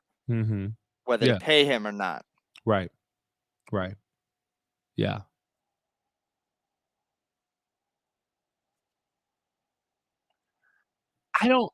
Here's the thing, right? And I was going off of what Real Melancholic said. As angry as I am right now and everything, I don't think Shad Khan is inept. He can't be. He's a billionaire. He knows how to run businesses and organizations and corporations. He knows how to do it. Because he doesn't know football doesn't make him inept. But he can't. If this will be the straw that breaks the camel back for me. If this happens, and the Byron situation does not go through, at that point, I will join the Shad Khan as a bad owner club. I've never been there. I think Shad Khan is a great owner. I think he's made some bad hires. I think it's really hard to make hires. Most of the people who criticize Shad Khan's hires have never hired anybody before. They've never sat in the management chair. They have no idea what it's like to interview people. It is so easy to get off in an interview. Do you understand me? I have fake degrees that I photoshopped. You understand? That I take into businesses and jobs, that I get passed through background checks. I have gotten jobs that you would not believe. I have gotten through third stages of interviews with federal jobs. Do you understand? Like crazy. Crazy, bro. I have gotten through shit. It is not easy to interview and hire the right guy. It's not. So I don't always judge based on who he's hired or who he's interviewed. Like, I get it. It's fucking hard. It doesn't matter if he's a football guy or not. It doesn't matter if Peyton Manning was going through these interviews. Motherfuckers are good at getting through an interview. That's why they always say, well, yeah, he interviewed real well. He did. He wants to get the fucking job. Mike McCarthy came out and said he lied about going through every single play from the previous season in Dallas. He literally came out after getting the job and admitted to lying to Jerry Jones. Like, what? So, no, I don't care about the previous fucking hires. I don't care about that. Are you hearing yourself?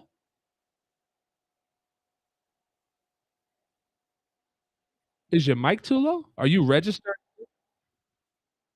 No, you're registering. No, you're good over here. That is weird. Because everything's up here. You're good. Yeah, because they are on YouTube. So that's interesting. But so I haven't never been on the train about Shad Khan being a bad owner. I think he's great for the city. I don't think it's all about his own personal wealth. Of course, that's the underlying factor. Like, that's why he owns a business. Nobody owns a business to be broke. So anybody's like, oh, he's doing that so he can get money. No shit. That's the whole purpose. But the fact is, it would have been very, very, very, very, very, very, very easy to start the process of getting this team the fuck out of this city. Really quick when he saw how bad. Because let's be honest, fellas, as much as I love y'all, we do not have the best fucking fan base. We really don't. We do not have the best fucking stadium. We damn sure don't have the best city foundation, the city government backing us. That doesn't happen. no way, no how. They block shit more than anybody. We don't have those opportunities. So it is very, very, very possible Shad Khan could have moved his team early. He didn't. Now, that's not me saying just because he didn't move the team, you should be happy with him. No, that's not what I'm saying at all. But I'm saying he's done things and he has proven to be an owner that will spend money. He's not one of these cheap owners. He will do whatever it takes to succeed. I really believe that. But if he does this, there is no coming back. Because it's too easy. It's too easy.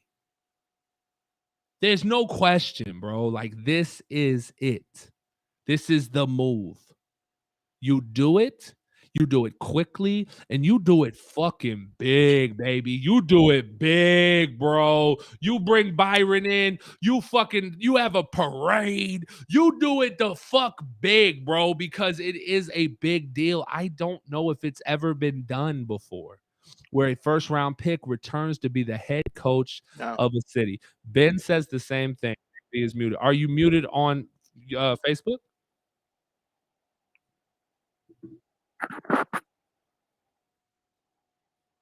All right, y'all tell us, can you hear him now?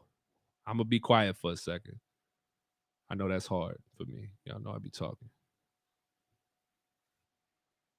Talk, bro.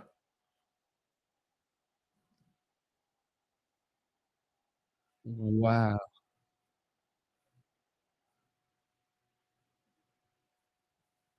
This is crazy.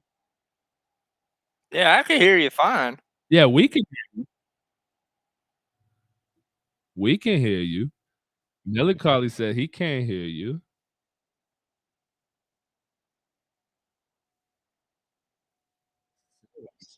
I think so. I don't know. Did it bring us back in the same spot? It didn't. It ended it. Those bastards. No, we're back in. Yeah, we're back in. We're back in. We back in the same spot. Can y'all hear him now?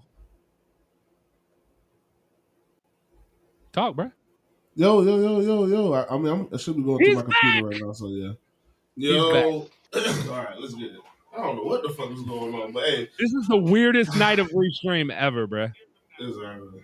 I've never seen it. I think I bumped my computer, so it could have just knocked it out. I don't know. But yeah, we back, baby. Good deal.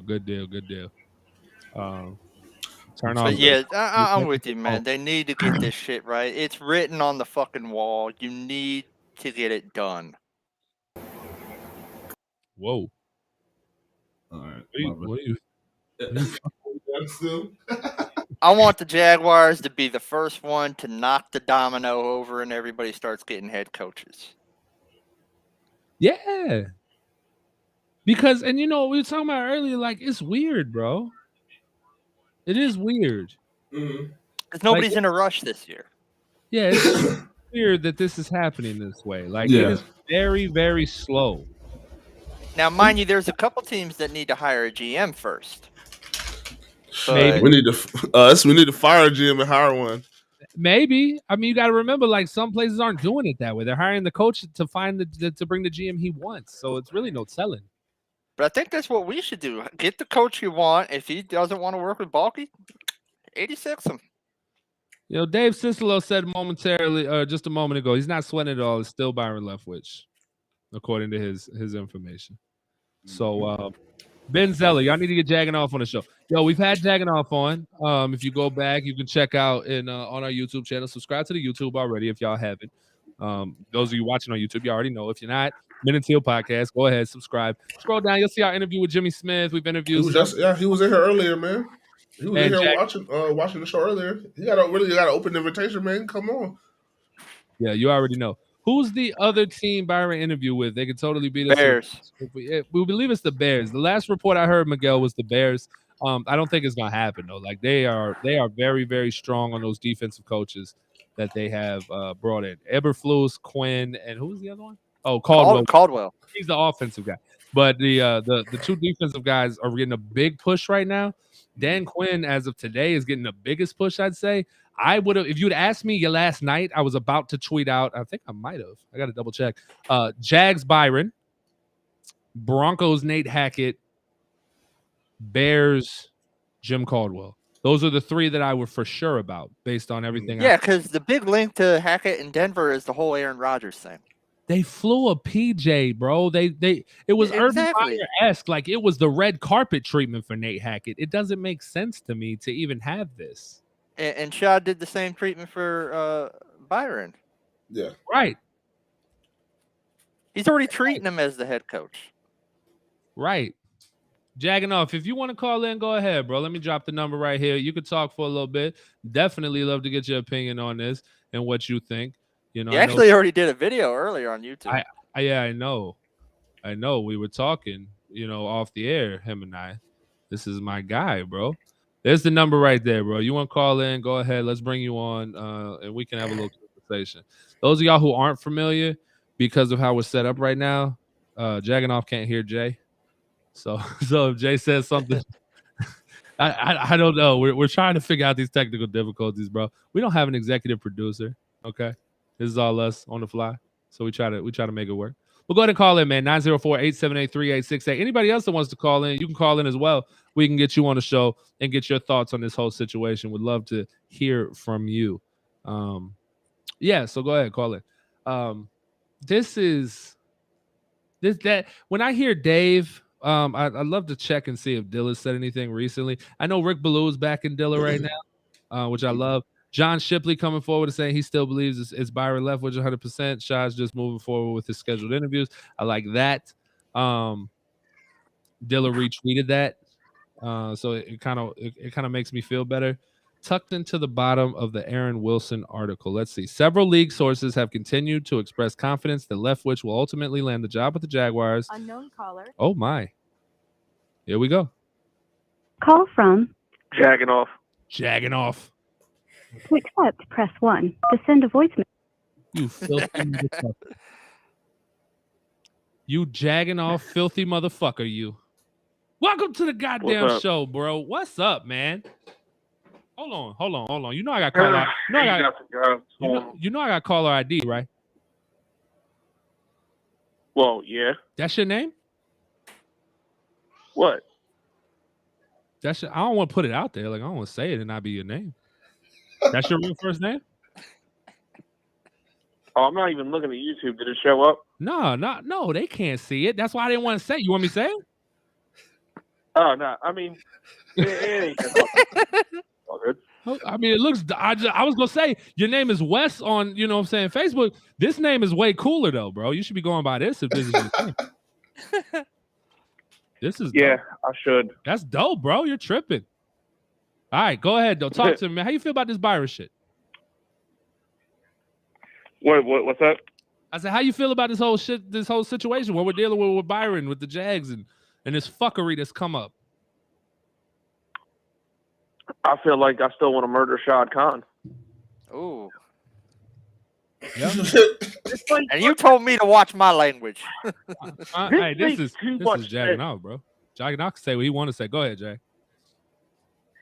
This makes too much sense. It's like, how do you not have the foresight to see that, this is your guy. This is the guy we need. A great offensive mind for Trevor Lawrence, somebody that's been there, done that, and loves the team. And you will fuck it up like this. It's just like, I know most people are saying, they're doing due diligence and that's fine, but it's like, it's still the Jaguars, and and being completely honest, and it's like, it's just, part of me has a sickening feeling they'll find a way to fuck this up. It makes sense. I would have, last night you and I were talking, and I was in, complete, and I'm still, I don't want people to confuse, my rants and everything from this show with me lacking any confidence. I still believe wholeheartedly 110% Byron Leftwich is the hire. I have not gotten anything back from any of the sources I've talked to that say anything different. They aren't able to explain to me what the fuck is going on. So that is concerning, but I still believe 110% Byron Leftwich will be the hire by Friday. Without a doubt. But when I talked to you last night, I said, get it in the chamber, baby, because it is official and will be announced tomorrow. And now we're here going, what the fuck is going on? Yeah. And I don't get it. It's insane, dog. And I wouldn't have agreed with you. I wouldn't have agreed with your statement last night if you would have told me I'm just scared. And you relayed something similar, about being concerned that they could fuck it up because again we are the Jaguars, and I told you there's nothing to worry about, and I believe that wholeheartedly. There is nothing. And they got hey, bro, I don't know, bro. Facebook history, bro. Yeah, I hope so. 12 years ago, bro, I put the Tupac quote. I don't see no change. All I see is racist faces. I'm saying, bro. Like I hope so. Because, I mean, I want Byron here. Like I said in my video, I've never been this excited about a coaching hire. Right.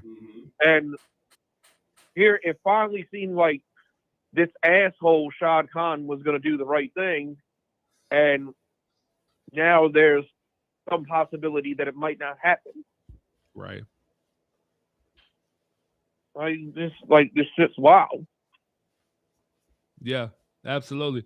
Jimmy Smith is on my Twitter right now going ham with the retweet. Shout out to Jimmy if you're watching the show. That's my guy. Got big things coming up. Yeah, Jimmy Smith's my guy too. What up, Jimmy? Can't wait to announce some of the stuff we got about the pop. It's about to be huge. Damn, my shit is like blowing up now. Go ahead, Jimmy. Keep going, baby. But Jack, bro, as content creators, right? I'm gonna come to you on a different level, right? That the fans, UCF's here. UCF, what's up, baby? So UCF can UCF. UCF, I got Jagged off on the line right now. We talking to him. As content creators, fellas, as guys who sit here and we're not making, some of us don't make any money. Some of us make a little bit. UCF clearly big baller over there, Mr. 10,000 subscribers. He just bought a house off YouTube money. So UCF's in a different category, of course. But we over here struggling, guys. To pay. I try to pay the internet bill off the podcast money. Okay, it's hard out here.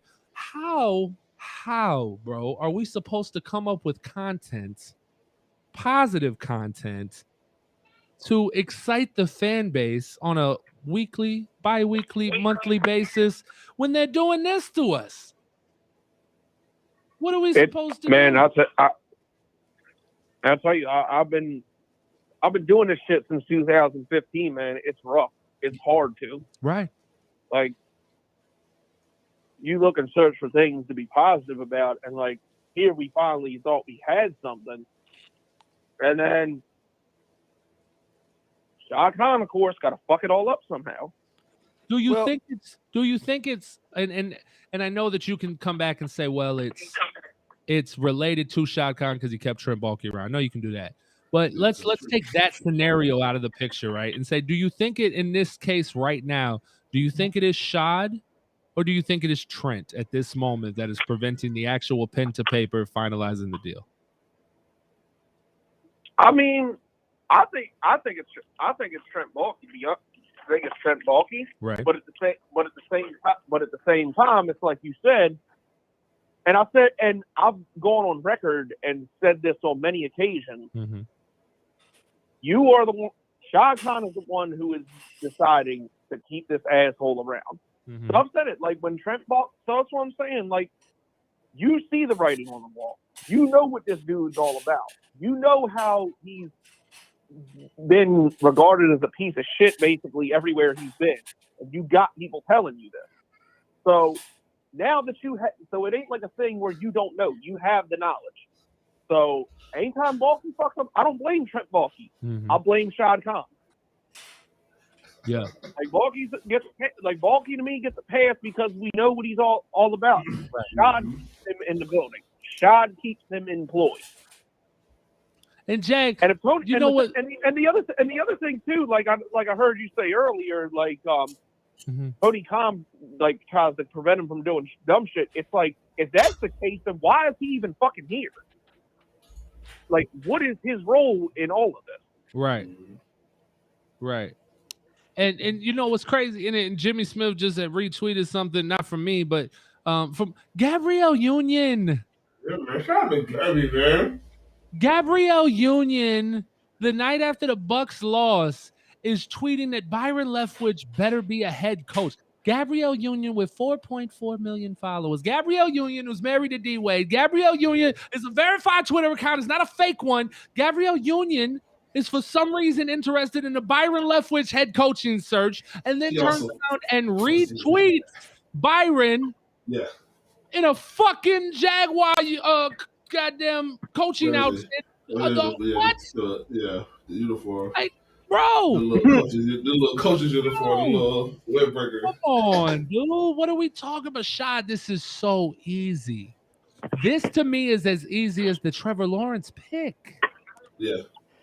Well, what I saw, I think that what it does is it just, it makes it a little more difficult right now because of the situation at hand. It makes the Trevor Lawrence situation was a little more difficult because you had everybody started flooding at the last second. You remember? Maybe that's what this is. Remember when everybody started flooding saying we should draft Zach Wilson instead? Remember that? Remember that? It was all Zach Wilson. Zach Wilson's Pat Mahomes-esque. He's got the Pat Mahomes-esque arm. You got Chris Sims saying Zach Wilson's better than Trevor Lawrence. He's got a higher ceiling. Remember when all that came out right before the draft? Maybe that's what this is. Maybe this is just a little bit of we're trying to fuck this up. We don't want little Jacksonville to go get Byron, huh? We don't want Byron going home to Jacksonville. We already made sure he didn't get an opportunity to go be a fucking Hall of Famer in Jacksonville as a quarterback, huh? Had an elite arm, that guy there, huh? Could throw a laser beam, put that bitch on the money through a fucking wall, huh? That guy could. But we made sure that whole team was kind of fucked up. He didn't have a chance to succeed there, huh? So we got him the fuck out of there. Let him go sit behind Big Ben for a few years. We don't got to worry about that guy no more, yeah? Sounds now about he right. gets to come home? Right. Talk to me. Now he gets a chance to come home. Now he's going to be the coach that leads them. He just led that team to the motherfucking Super Bowl. He just led that team deep in the playoffs. Like, hold on, wait a minute. We got to get someone else up in it, right?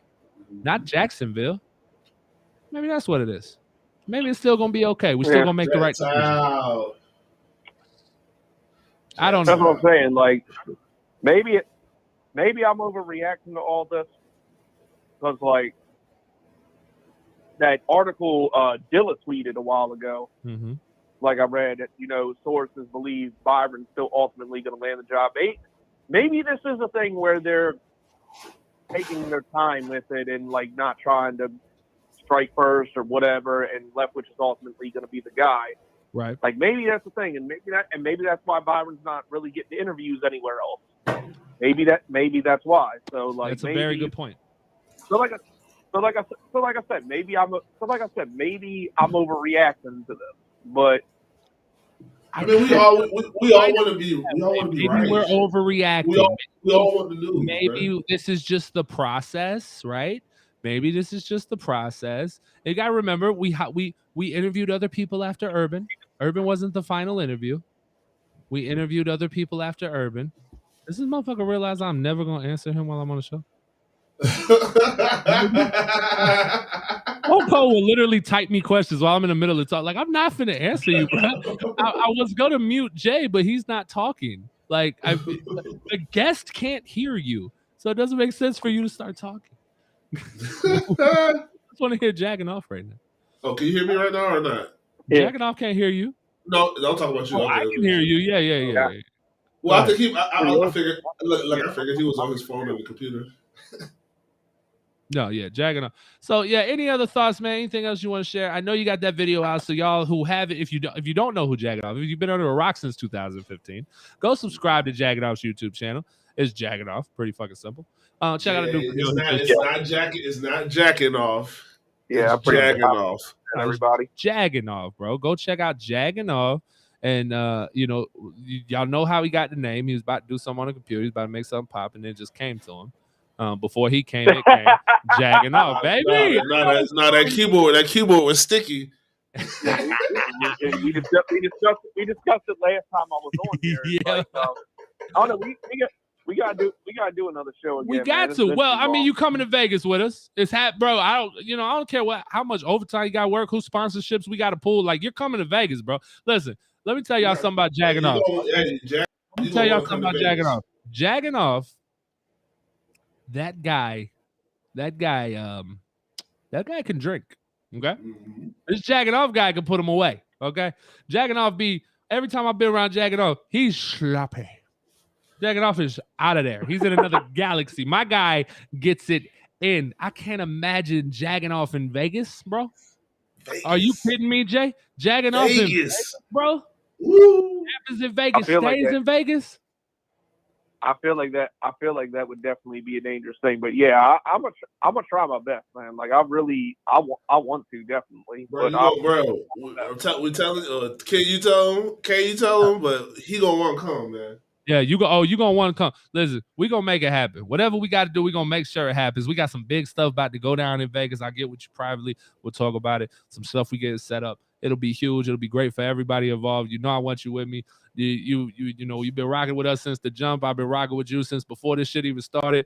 We go back like 4 flats on a Cadillac, and you let me borrow the pump. So I'm with you all day, man. Anytime you want to come on, let's make it happen. You know what I'm saying? We can do some merger shit. I can hop on with you sometime. We're always open to it, bro. Ben and Teal podcast, fucks with Jagging Off 100%.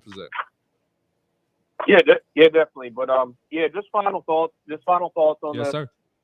I do think and want to believe that the Jaguars are going to do the right thing and ultimately hire Byron Leftwich. And like I said, I hope I'm just overreacting to this.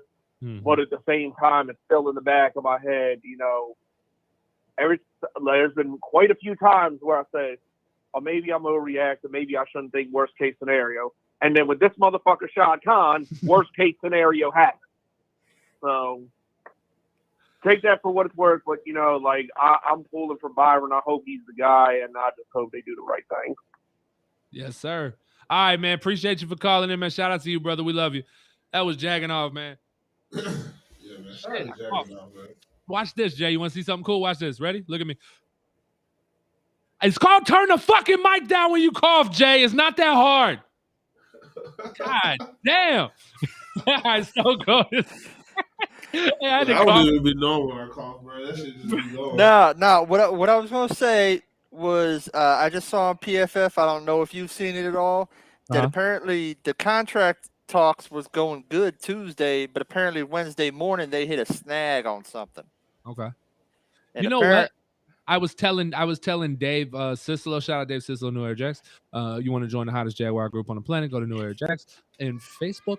I was telling Dave, if you're fucking Jimmy Sexton, how are you not utilizing the fact that my client is trending on Twitter and you nor anybody from the NFL have made a single announcement?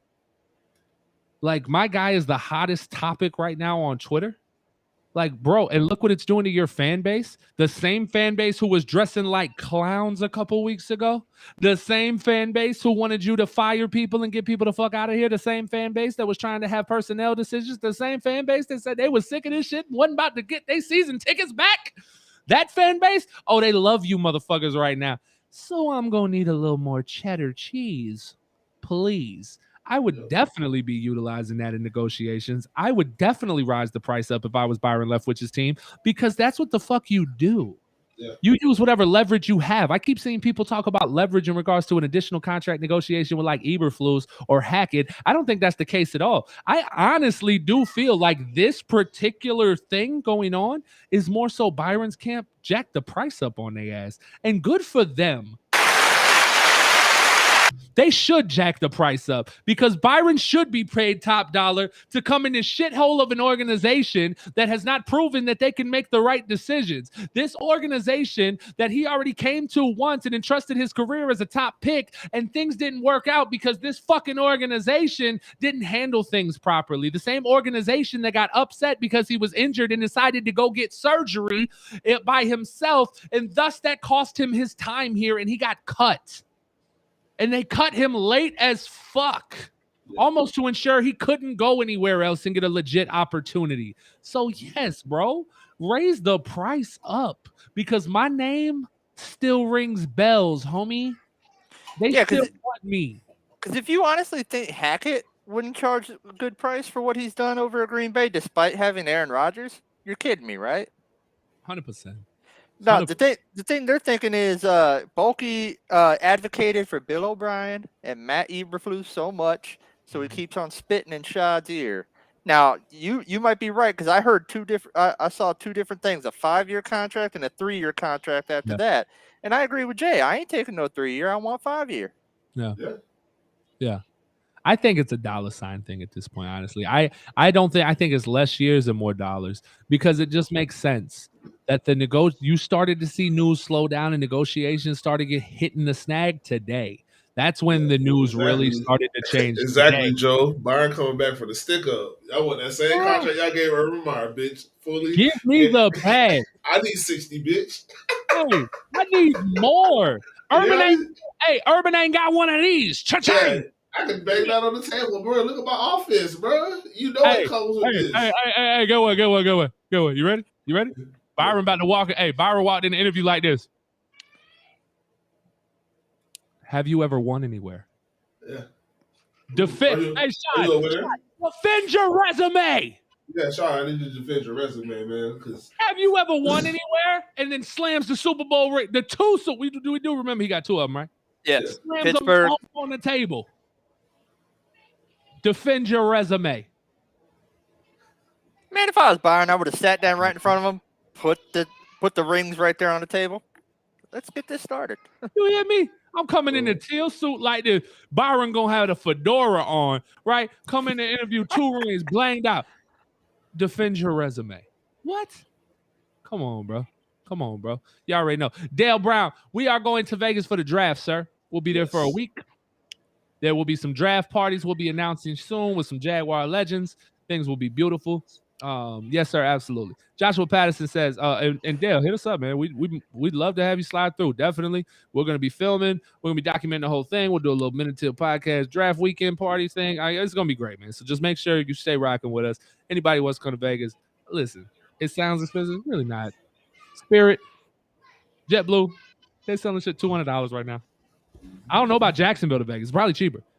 JAX to Vegas, I've heard, is extremely cheap. I'm flying out of Chicago, a little different. Cheap as fuck. Still, we're talking $200 flights.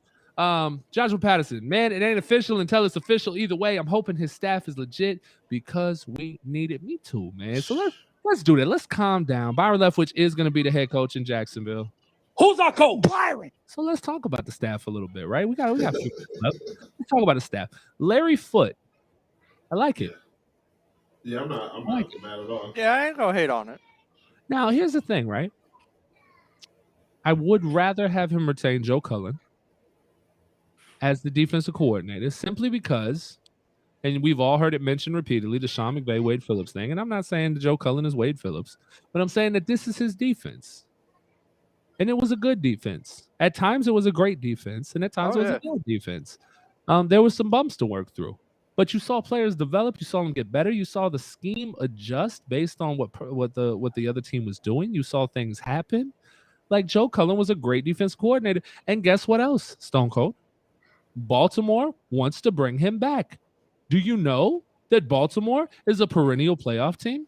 Do you know that Baltimore is one of the better teams in the AFC? Do you know that they haven't missed the playoffs outside of this year in a really long fucking time? Yeah. So, if they want Joe to come they be can the take him defensive coordinator, we should probably keep him because they're pretty good. So, yeah, I would definitely prefer Joe Cullen being the defensive coordinator for Byron Leftwich's Jacksonville Jaguars because that allows Byron to focus solely on his offense, developing Trevor Lawrence. He doesn't have to worry about the defense. Joe Cullen has been here. He is polished. He knows what he's doing. You can let him run his show. Now, I don't think Charlie Strong will be here anymore, so then maybe you can get Larry Foote could be the linebacker coach. Absolutely. And the assistant head coach, you could give him roles like that. Now, I don't know if Larry Foote's contract is up. That would be the main thing. Because here's the thing. Yeah, you can only take him if you upgrade. Yeah. That's the thing. You can't only take him if you upgrade. You have to have permission at that point. They can choose to let you take him. Byron Leftwich can choose to bring Larry Foote and make him a linebackers coach if Pittsburgh's okay with it. They have to allow Tampa. it. No, he's at Tampa. Larry Foote's at Pittsburgh. I just looked that up. He was at Tampa. Larry Foote was at Pittsburgh. That's what they were saying earlier. Let's confirm. Larry. Shout out to Red Velvet, man. Yeah, go ahead, Jay. Do that. Yeah, my bad. I'm watching AEW too, man. Shout out to Red Velvet, man. She's bad. Yeah, enters his 3rd season as Buccaneers linebacker coach. I'll take it. Good job. All right. He played at Pittsburgh. Yeah, I'm going 10-10. So I was saying Tampa yesterday on our show on Tuesday. I was, and then all day today, all I heard was Pittsburgh. He's in Pittsburgh. He's in Pittsburgh, not past tense. So I said, oh, okay, I was wrong yesterday. No, I'm wrong today. All right, good. So yeah, we'll go get him. And now that's even better because I was gonna say he has a relationship with the guys in Pittsburgh, but that's even better. You think Bruce Arians isn't gonna let him take Larry Foote? Like if he wants to make Larry Foote a linebacker coach, you think Bruce Arians gonna stop him? Bruce Arians he's already making plans for Byron and Todd Bowles to be gone. Yeah. And guess what that would mean? He'd bring in a new defense coordinator. What would that mean? He'd probably want to bring in a new defensive staff with that guy who's comfortable. Okay. So I could see that. And then the receivers coach, yes? Kevin Garver. Garvin. One or the other. Garvin. Okay. Yeah. Whoever he brings in for the offensive coordinator, they're really an offensive assistant, right? Like they're running his offense. He's calling the plays. They're installing his offense. They're helping script, but he's calling the plays. I mean, that's what you're getting. And so we actually had because my brother calls me and he gives me this Jay left. He gives me this take that was presented on 1010 where it was which Byron are you getting? Are you getting play calling wonder kid Byron, or are you getting delegating head coach Byron? Because you could get either. I don't think that there's even a slightest bit of chance that Byron comes here and doesn't call plays. Yeah. There are 13 offensive minded coaches in the league calling plays right now. Head coaches. 13 of them. That called Nagy used to be one. Yeah, and I counted him. We counted them because they coached this last season. There's 5 defensive-minded coaches in the league who call their own plays for the defense. That's 18 out of 32 teams where the head coach is involved in the play calling significantly. And let me change that. That call the plays. There's another group of head coaches who are involved in the play calling significantly, like Andy Reid and those guys. That allows you to take control. You got to think about it, man. And they talk about it all the time. There's only 32 of these fucking jobs, bro. There's 32 of them. Mm-hmm. So if you hire the wrong people and they fuck it up and you lose that opportunity, yeah, it's not even. You can't be mad at them, right? You got to be mad at you, man. I fucked up. I hired the wrong guys. And we talked about it. We talked about it previously on the show, bro. You can't blame them. Like you, at the end of the day, you are literally like. Why would I want to hire a coach why would I want a coach who's going to delegate that? We just had a coach who is delegating this thing. Everything. I don't need you delegating. This is your offense. You know it in and out. You calling the plays. The only reason you let somebody even attempt to help you call plays is after they've gotten this offense under control. Absolutely. But I'm going to be calling these plays. I'm the big dog. I'm in charge. I got 20 seconds. I'm the big dog, and I'm going to run this motherfucker, bro. I'm not letting somebody drive my Hellcat, bro. It's like I'm driving that bit, bro. It's not happening. It's not happening because I'm not putting you in charge of my career. Yeah. And that's what you're doing. That's really what he'd be doing. He'd be putting these individuals in charge of his potential career. Like, no. It's not happening, bro. It's not happening. Byron Leftwich will be calling the plays here in Jacksonville 100%. And I feel like he will have a young staff. And one thing I think is really cool and also speaks to how fucking old we are, bro, we watch Larry Foote play, bro. We watch Mike Vrabel play, bro. We watch Byron Leftwich play. Like, we are watching these guys who were playing, who we watched get drafted. And I watched him play in college. He turned around and got drafted. I saw that. I watched it. And then I watched him play here, and now he's coaching. And that is cool as hell, but I also feel old. But that is cool as hell. I'm older than both of you. You're old. You're old. Yes. Oh, thanks. God said, let there be light, and you said 1 second, sir. Like, you are old. It said Stone Cold remembers Del Curry really in the league. He's like, oh, man, I remember Stephen was just a baby. Yeah. Yeah, they said They said post a picture of you when Byron Leftwich was drafted. Stone Cold posted him with a Bud Light. Like, What are we talking about? No. Full beard. Yes. Dipping It's them out. funny as hell, but nah. Look, 15 years ago? I was a sophomore in high school, man. 15 years ago, bro, Stone Cold was driving a 57 Chevy, had dip in the mouth, had a leather jacket on, and he, believe it or not, y'all, he had the fucking comb over slick back, bro. Like, he was looking like Grease Lightning, bro. What bar get drafted? 03. 2003. So I was in the 8th grade. So 19. This is 19 years ago now. Yeah, Stone Cold, you was drinking. Stone Cold, you definitely was drinking Bud Light. At 16. Look at him. Look at him thinking. Yeah. Yeah, you was drinking Bud Light at 16. Hey, his mama might see the show. That boy going to trouble. Stone Cold don't want to say that. Stone Cold was smashing some Budweisers at 16, man. I dabbled in the game of drink. No, it's the game of drink. This is why. This is to be a game of drink. This is why we bring, this is why we let him peek through the window all fucking day and then bring him out. Because he gonna talk funny the whole show, but during that funny rants and talks that he does, he's gonna give you some gold. He's gonna give it's the dip. I believe it's the dip. Blame it on the dip. It's beautiful. We gotta get Stone Cold. I blame it on being Irish and Scottish, two of the drunkest people in the world. That's it. Stone Cold, we got to get Stone Cold a dip sponsor. That's what we got to work on. Well, mint and Teal dip. It'll be a menthol dip. It'll be a proprietary blend of herbs and spices. Yep. Hey, so the phone lines are open. We'll rock out for another 5 minutes here. Phone lines are open. If anybody wants to call in, please do. We'll let you rant a little bit. You can talk some shit. You don't have to have a full conversation, or you can. Completely up to you. You can give a shout out.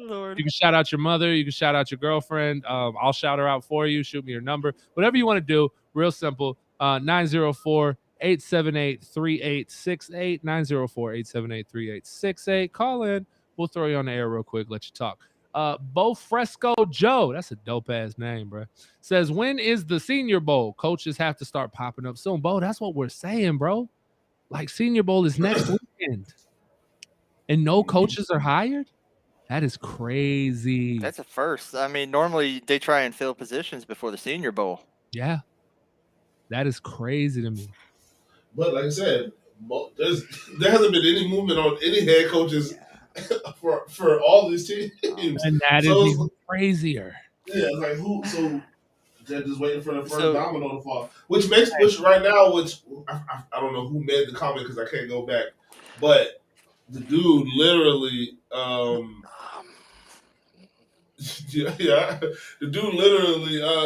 dude said, "Hey, they're not trying to have any action happen." Yeah, until couple people comment. Yeah, AFC Championship weekend. So if that's what's going on, then I kind of understand. But it's the league, and hey, this is not. We talk off the air. This is not just football anymore. Like that you go play with your friends or you go play in the park. This is entertainment. Right. You're not. If the league say something, you're not doing nothing. Can't do shit. You can't do shit unless the league says it's so good to go. If they say hold off, you better hold off because you know why? The motherfucking playoffs been going stupid these last 2 weeks, and they wouldn't let it get. They were trying to get another weekend out of this shit. But at some point, we gotta or they're saying, hey, wait until wild card weekend so we could ride the bus. We just ride on everything. It has to be something because. There's no way that nobody has hired a coach yet. Mm-hmm. Yeah, Robert, I don't know what staffs are running a Senior Bowl. It's the Lions and the Jets. The Lions and the Jets. Yeah, it should be us, but we don't have a coach, so we didn't get it. Yeah. So should have been us and the Lions. So but frustrating. I just want to go out there and say that I have officially made it. Mm-hmm. I have officially. Fuck you, John Doe. Fuck you, John Doe. Huh? No, sir, John Doe. You don't come on here and say that shit. No Nathaniel Hackett for head coach. Fuck you, John. Fuck you, Ezekiel. Huh? 1v1 me. 1v1 me. Eat shit.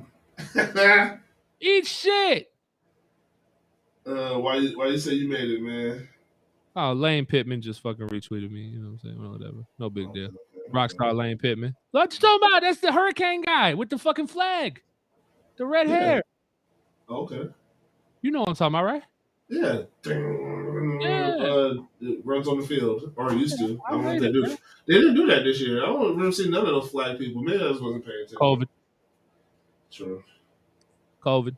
John is trolling. Well, fuck that. I don't care. Don't do that shit, John. My nerves are bad, bro. My nerves are bad right now. Don't do that. I can't take this kind of shit. All right. That shit got my nerves bad, bro. Like, I can't deal.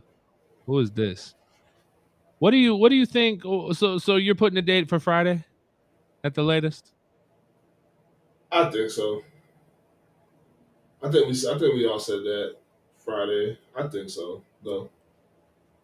Did you guys talk about your potential top 3 picks yet? We have like very little. We haven't really gone into it. Where's fucking Stone Cold? He's not back yet. We'll do that next week. You know, we're gonna do complete draft breakdowns. We'll do the top 5 of each position group. And then, I mean, really, at the end of the day, I don't think there's any solidified guy. I think it's very back and forth. It all comes down to scenario. I'm good with drafting almost anybody at that spot as long as you can demonstrate or provide me rather with a plan that goes through. He said, I don't troll, my boy. Well, you gonna get blocked, my boy. Get the fuck out of here, John. We don't play that shit. We're gonna unblock John Doe, man. What? I ain't blocking him yet. I ain't blocking him yet. I ain't gonna block somebody that disagrees with me. I'm gonna tell him, fuck you.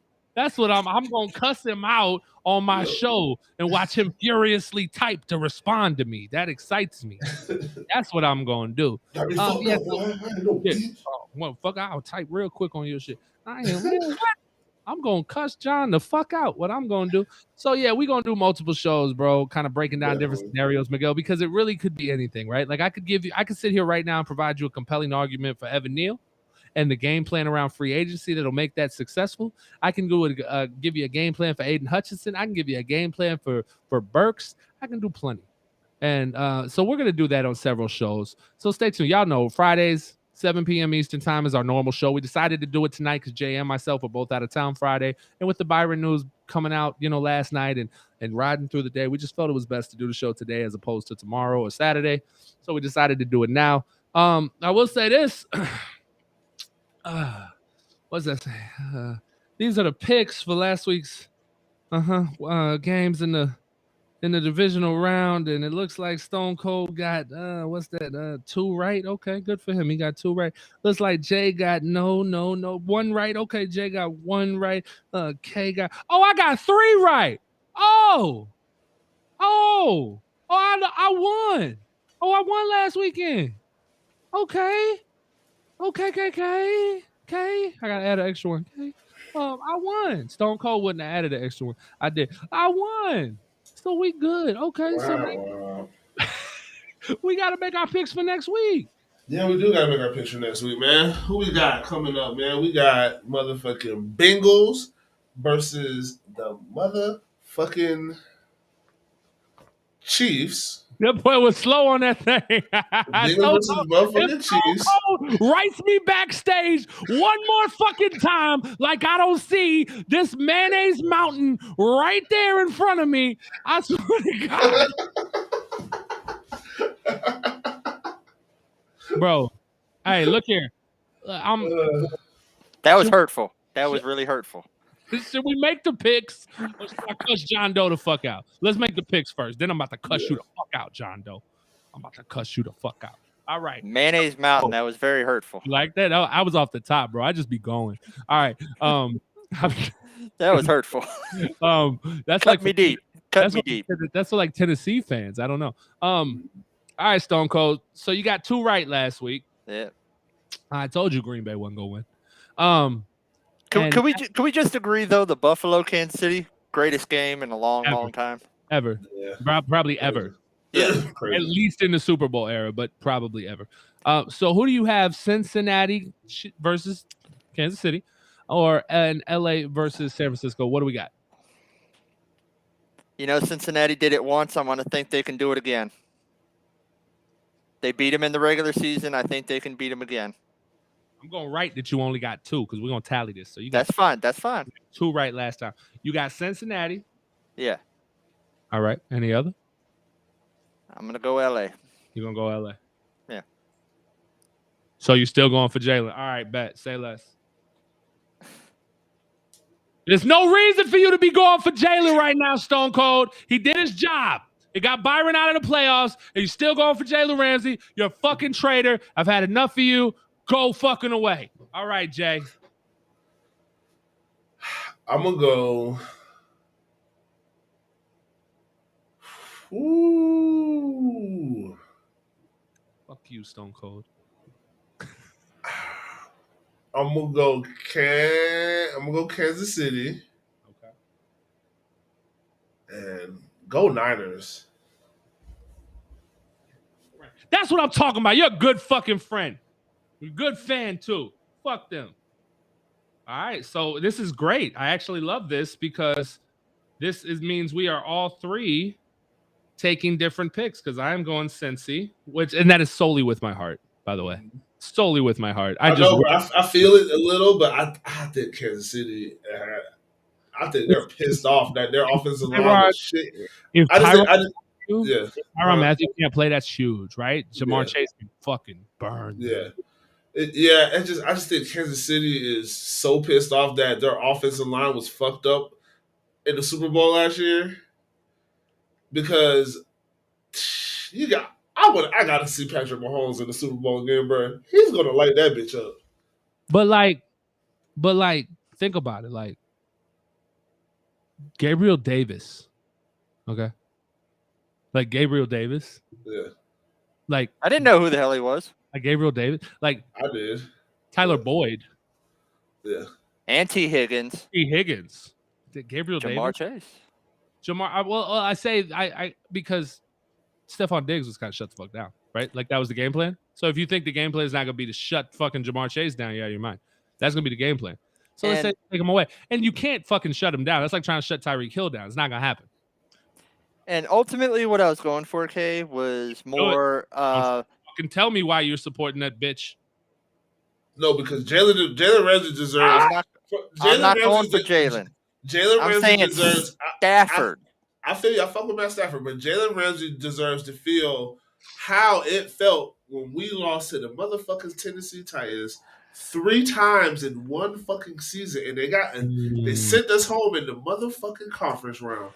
It's coming together. That bitch deserves to lose to them 3 fucking times. Yes. Poetic justice, dog. Yes. Talk to me. That and also, Kate, my big plan for this is him to get so close. Taste that confetti flying, see the trophy right there. But to no avail to know Jamar Chase burnt him over and over and over like burnt effing toast. See, I like this. Can we give him a round of applause? Stone Cold just put so much, like he sounded like me right there. The amount of voice inflection, the character that just happened, like that was good. Can we, you know what? I got my moments. Let's go, bro. Good for you. You can't tell me that wouldn't warm your heart seeing that. Yeah, but you know what warmed my heart better? Watching if he didn't make it, I know. I don't even want him to go. I don't want him to go. I like the Niners a lot too. Yeah. Plus, I would love it. Underdog swag, bro. Niners are not supposed to be here. They feel more like us. The Niners feel more like the 2017 Jags than the Bengals do. The Bengals because they're the Bengals. If you just look at the logo, you think more of 17 Jags. But to me, the Niners are more 17 Jags. A really good defense, a quarterback that's so a lot of hate on him, hasn't had to do a ton to be able to win the games. He does the bare minimum. Right. More so the running game that's been doing it. That's actually more one player. Debo was, bro. That's what 2017 was for the Jags. And we weren't supposed to be there. We had to fight and claw. It was not easy. And we beat teams we weren't supposed to beat. If you think that Pittsburgh, Jacksonville wasn't the equivalent of San Fran, Green Bay, I mean, bro, it's like identical. So yeah, I'm pulling for San Fran all the way to the bowl. But so I mean, I gotta in San Francisco. When I win both of these games, that means I will have gotten 5 correct going into the Super Bowl. Jay will have gotten 2 correct going into the Super Bowl because he'll have San Fran right. You'll have Cincy right. You're fucking wrong about LA, so you'll have 3 right going into the Super Bowl. I'll be going in a 2-game lead, and I'm unbeatable at that point. And Stone Cold will have to eat Stone Cold has to eat the hot chip, Jay. I'm gonna send him the hot chip, and he's got to eat it on the show. You're not getting them 2 right. Stone Cold, do you like hot stuff? Yeah. Oh yeah, let's do it, bro. We doing 1 chip challenge with Stone Cold, bro. I'm about to send it. I'm about to email. Yeah, I say email. I'm about to send it. I'm tired, bro. I have been up since 3. I'm done, Dada. All right. So what is it like? A hot? What is what? What You've never seen the 1 chip challenge? I've heard about it, but I've never actually seen it. All right, you have a cell phone, right? Yeah. It's not a flip phone, is it? No. You got free nights and weekends? Oh wait, that's what my sister's boyfriend did at work. Okay, all right, No, yeah. no, that's called cheating with his boss or her boss or his boss. Either way, no, what you No, he actually posted a video of it of cheating with his boss. No, you need to beat doing his the ass. hot. Don't let him do that to your sister, bro. Don't start that. Don't start that, man. Fuck that. Don't start that. No, it's the 1 chip challenge, bro. It's fucking ridiculous. It's 1 big ass chip.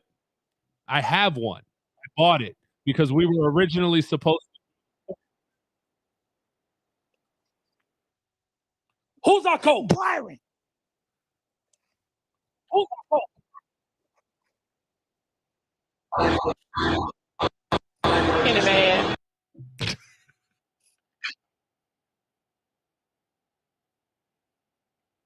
I don't like hot stuff, bro.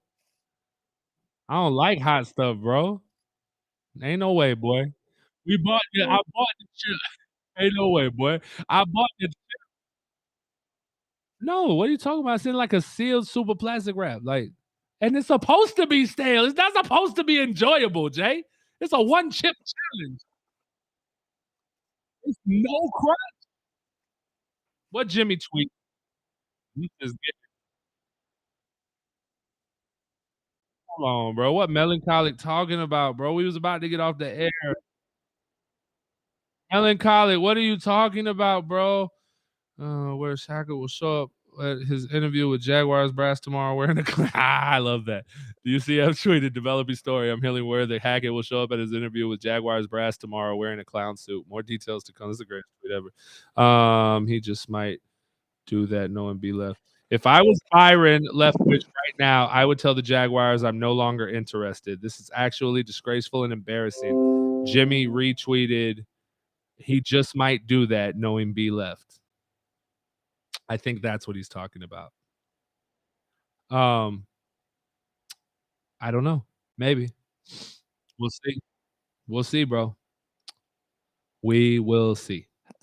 I really want to hear what this complication was because this has got me all messed up. Yeah. Not feeling it. Not for it to be like all good Tuesday night and then all of a sudden Wednesday there'd be a little hitch in the giddy up or whatever. Right. Yeah, not feeling it. Jay's muted again. All right, well, we're at the end of the show anyway. So ain't no way, boy. I also DM'd Jimmy and asked him if the chances are still high of getting Byron, and he said he doesn't know. It went from a sure thing down so quick. It's still a sure thing. Real melancholic. It's still a sure thing. Byron's the coach. I'm speaking it into existence. I'm telling y'all, stay positive. Don't let this bullshit get y'all down. This shit tomorrow's just a formality. Byron's our guy. It had to have been something huge because if it literally stopped the hiring, it's big. I think it's just money, bro. They're just going through the negotiations. It's fine. No big deal. Everybody chill.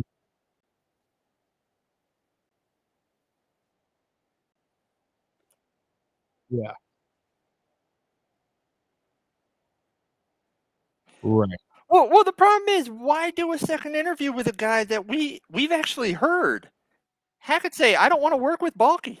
Yeah, unless you're so somebody tweeted that they believe that Nate Hackett is basically interviewing and now has his list of guys he would work with. And so then they're going to interview with him and they're going to review his list and they're going to see his staff and then they're given that an opportunity. And if that's the case, that okay, it makes sense. You know the guy you wined and dined and spent 5 hours with, bruh. I ain't spent 5 hours with nobody else, okay? Not in that cold. This is a marathon. I remember when I was younger, I had an older chick, bro. I was nervous as hell to fuck because she was older. I knocked baby off for 5 hours, dead ass serious. Everything I had in me, I knocked off for 5 hours because she had kids and shit. I never slept with a woman that had kids before. So I put all my heart and soul into this one. Had to make sure it worked. She was 30, bro.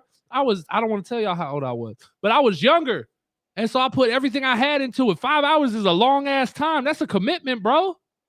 They put a commitment into Byron, bro. 5 hours? Go do some shit for 5 hours. Go do something right now for 5 hours other than sleep. I bet you better like what you're doing or you're going to stop real fast. Bro, Byron is the guy. Okay? That's all we got, man. Jay's muted, and Jay's probably going to talk again in a second. Y'all ain't going to be able to hear it. You're just going to be looking. I know he's beautiful to look at, but y'all got to move on. That's it, man. Let me throw this up, one more time for the people in the back because I feel like y'all need it. Who's our coach? Byron. Who? Byron. Say what up to Byron. What's up, Byron? What you thankful for next football season? Means right, Jesus Christ and Byron. Who? Byron. Who? Byron. Who the Jags' next head coach? Byron. Who? Byron. That's it. I am your host, the Hot Take Hooligan Agent K. That, my friends, is the Cannabis Analyst Agent J. And that redneck riot rocking motherfucker down there is Stone Cold Steve Boston. And we are out of here. It is bad.